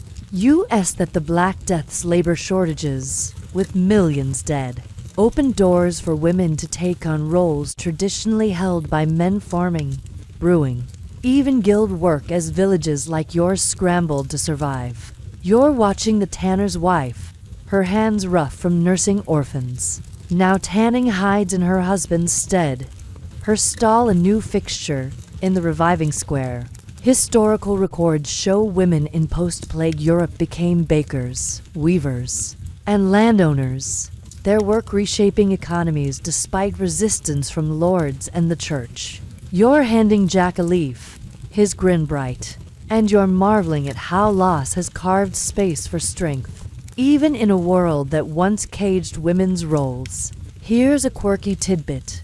Some women wore plague braids, woven with rue and lavender, as a badge of their new trades. A nod to the posies we saw them carry through the plague's worst. You're spotting a braid on a brewer, her ale casks drawing a small crowd, and you're smiling, recalling your spouse's wilted posy and its quiet defiance. Historians still argue whether these braids were practical or symbols of newfound pride, but you're betting it's both a mark of women who outlasted buboes and coughs to claim their place. You're nodding to the brewer, trading greens for a sip of ale, and you're feeling the village's pulse, stronger for their work. The square hums with change. You're passing Tom's widow, now plowing her own field, her shovel a far cry from the church's old sermons that confined women to hearth and sin. Like those sin-obsessed rants we scorned, the wise woman, whose boiled water outshone Master Yu's leeches, now teaches others to tend the sick, her hut a school, not a witch's den. You're thinking of your spouse, her care for Jack, and the new child a spark that lit this shift. Like those weaving room bonds we admired, the church, silent since its pews emptied, has no hold here. Women's work, not prayers, rebuilds the village. A quiet revolt as bold as the manor's breached gates. The shift isn't smooth. You're hearing grumbles some men, clinging to old ways, mutter about unnatural roles, their pride bruised like the lords after the revolt. The steward, back with promises of order, eyes the tanner's wife warily, his taxes looming as a threat to her gains. You're recalling the mob's scapegoating, how fear twisted neighbors, and you're wary of new divides women's rise could spark envy. Like those plague myths that fueled hate, you're offering the brewer a hand with her casks, a nod to unity, and you're vowing to keep the village whole, as you did with kindling and grain. You're thinking of those noble bed chambers, where women's power was charm. Here, it's labor, and you're cheering their claim. The change is personal, too. You're watching your spouse barter greens, her voice steady where once she'd defer. And you're proud, her posy's spirit alive in her trade. You're teaching Jack to respect this shift, pointing to the tanner's wife as a hero, Like the wise woman's spark or the children's plague games. You're feeling the plague's weight, Watt's death. Agnes's loss, but also its gift. A village where women stand taller, their hands shaping a future. Not just mending its wounds. You're handing Jack another leaf, his chatter alight. And you're promising him a world where strength, not gender, rules. There's a spark of hope, though. You're sharing a sip of ale with your spouse, her laugh of fire's glow. And it's a vow to build on this change. Like the fields you sowed or the myths you softened. You're thinking of Marjorie's boys, their memory in the tanner's wife's work. And you're determined to honor them with a village that thrives, not just survives. You're dropping the basket by the hut, the spring air a challenge you'll meet. And you're carrying these women's rise, a light in a village of scars as dusk falls. You're stepping inside, Jack's stick tapping a rhythm. The Black Death broke the old world, but women are forging a new one. Their braids and labor a testament to resilience. You're sitting by the fire, your spouse's hand warm, carrying a resolve to nurture this shift. Ready for a dawn where the village grows. Stronger, led by those who carried it through the dark. You're walking the village's budding lanes, the spring air soft with the scent of new grass, and the faint hum of bees stirring in early blooms. As the fields you sowed months ago show green shoots, a quiet triumph over the Black Death scars. Jack skips beside you, his cough long gone, the chalk cross erased from your door. And the women's rising roles, those posy-wearing heroes like your spouse, breathe life into a village, once choked by empty huts and churchyard pits. But the plague's shadow lingers, not in buboes or coughs, but in laws and fears that haunt the reborn world, shaping how you live and love in its wake. You're carrying a basket of greens, Jack clutching a stick. As you ponder how the plague's legacy persists, a ghost in the village's heart, even as you build anew. Mainstream history tells us that the Black Death left lasting marks on society, with new laws, economic shifts, and a deepened fear of disease influencing everything from trade to trust. As villages like yours adapted to a world halved by death, you're passing the square, where a new bailiff, sent by the returned Lord, reads rules taxing your crops, rules born of the plague's chaos, meant to control a restless peasantry emboldened by the revolt we sparked.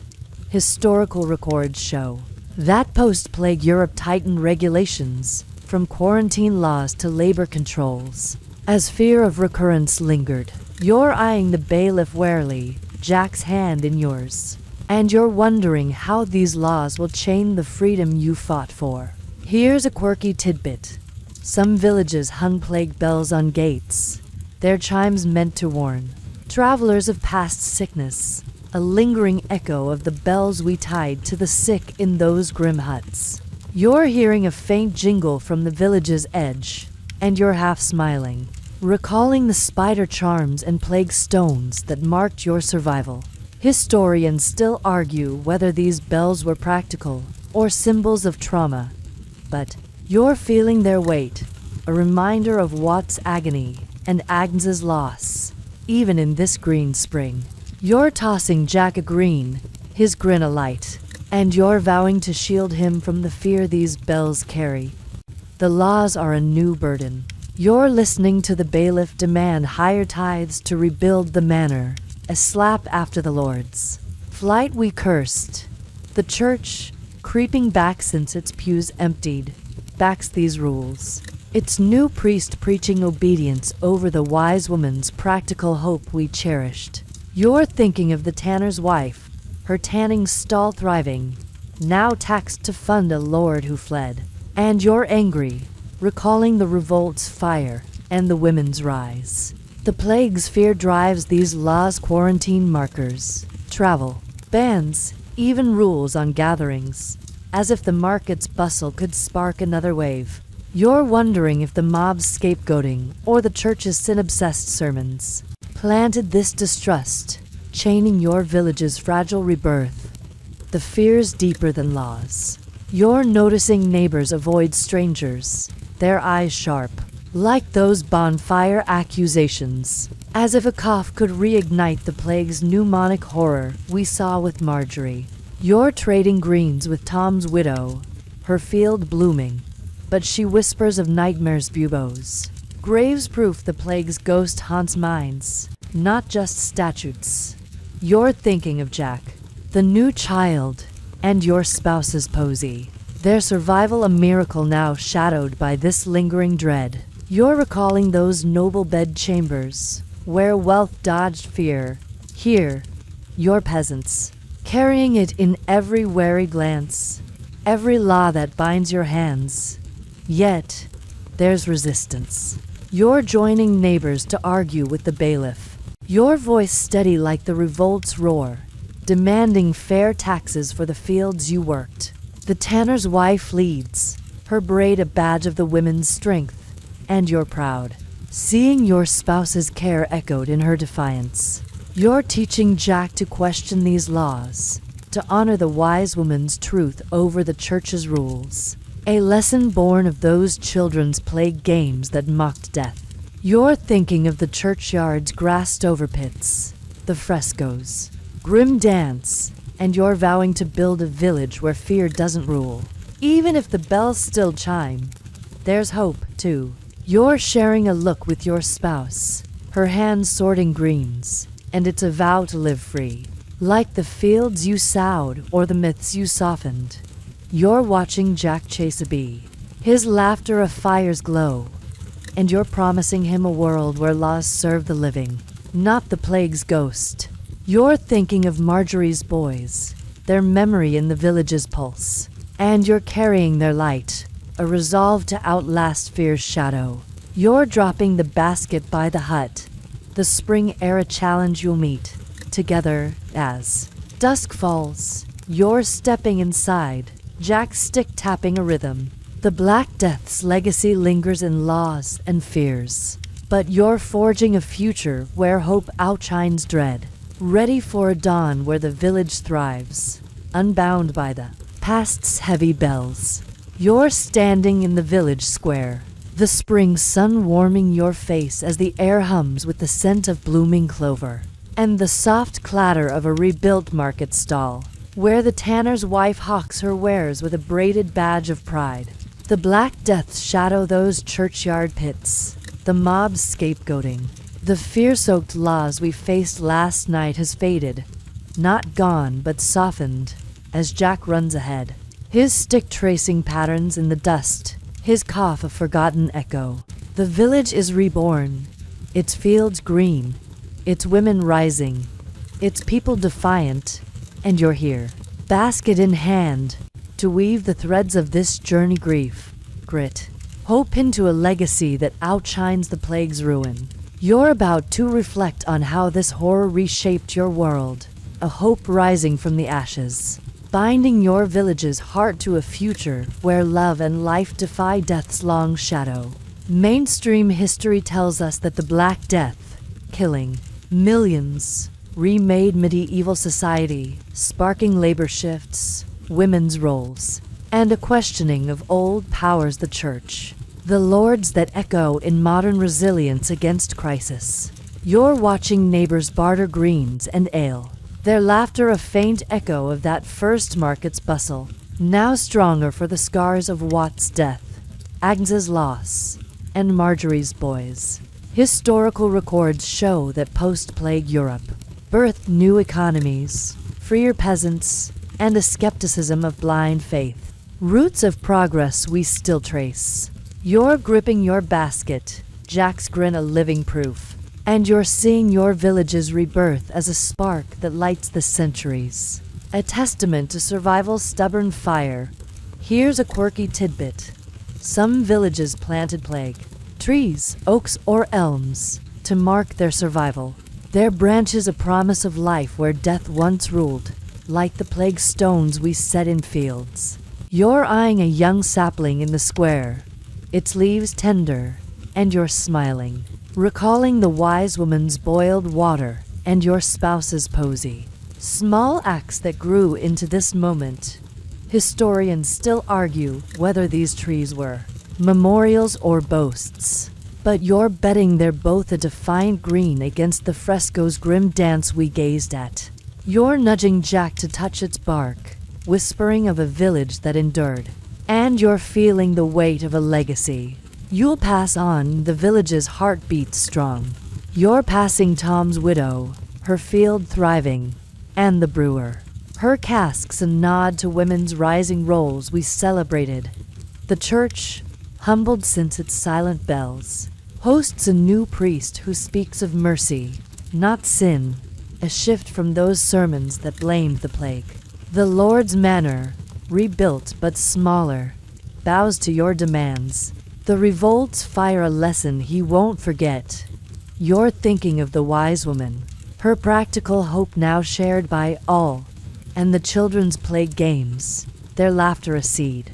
For this joy, the plague's laws, those fearful bells we cursed, are easing. As trade stirs and trust returns, a market reborn from the ashes of greed and panic. The legacy is personal, too. You're watching your spouse barter, her voice bold, her care for Jack, and the new child a light that outshone the quarantine's dark. You're teaching Jack to sow, to question, to love. His future a canvas where the plague's scars fade into strength, like those myths we softened. You're carrying Watt's memory, Agnes's kindness, Marjorie's loss, not as weights but as roots, grounding a village that refused to die. You're thinking of those noble bedchambers, where wealth dodged pain. Here, you built hope from mud, loss, and love, a richer triumph. You're smiling at Jack, his stick a scepter, and you're vowing to make this legacy his inheritance. The plague's lessons endure. You're seeing fears cost the mob's rage. The church's faltering but also defiance's power. The revolt's roar, the wise woman's spark. Your spouse's unwavering care. You're recalling the frescoes, the graves, the chalk cross. Each a chapter in a story where hope won, not death. You're sharing greens with the tanner's wife. Her not a bond like those weaving room strengths, and you're promising to guard this fragile piece, to keep the village whole. You're feeling the spring's warmth, a challenge met, and you're carrying a resolve to live fully. For those who didn't, in a world remade by your hands, there's a spark of eternity, too. You're standing by the sapling, Jack's laughter, ringing, and it's a moment that stretches beyond you, linking your village's fight to every soul who rises from ruin.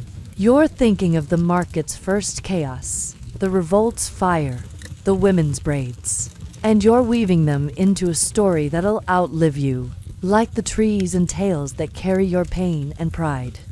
You're dropping the basket, the square alive with voices, and you're ready to live this legacy, not just tell it, for Jack, for love, for a village that's more than its scars. Wind down, oh, let the village soften, its lanes and saplings fading into a gentle haze, like stars blinking awake in a twilight sky. Picture yourself sinking into a warm, endless field, each blade of grass a story Watt's courage, Agnes's bread, Jack's laughter woven into a tapestry of hope. Their world was brutal, but their hearts were fierce, and you carry that fire now, soft and steady, a glow that warms without burning. Feel your breath ease, your hands loosen, as the plague's weight melts into a whisper of resilience, a promise that life endures. You're safe here, wrapped in the hum of their survival, where love and grit outshine even the darkest nights. Let the stars hold you, their light a vow that your own battles, like theirs, will yield to dawn. Close your eyes, drift, and let the night cradle you, gentle as a village reborn, until morning calls. Sweet dreams.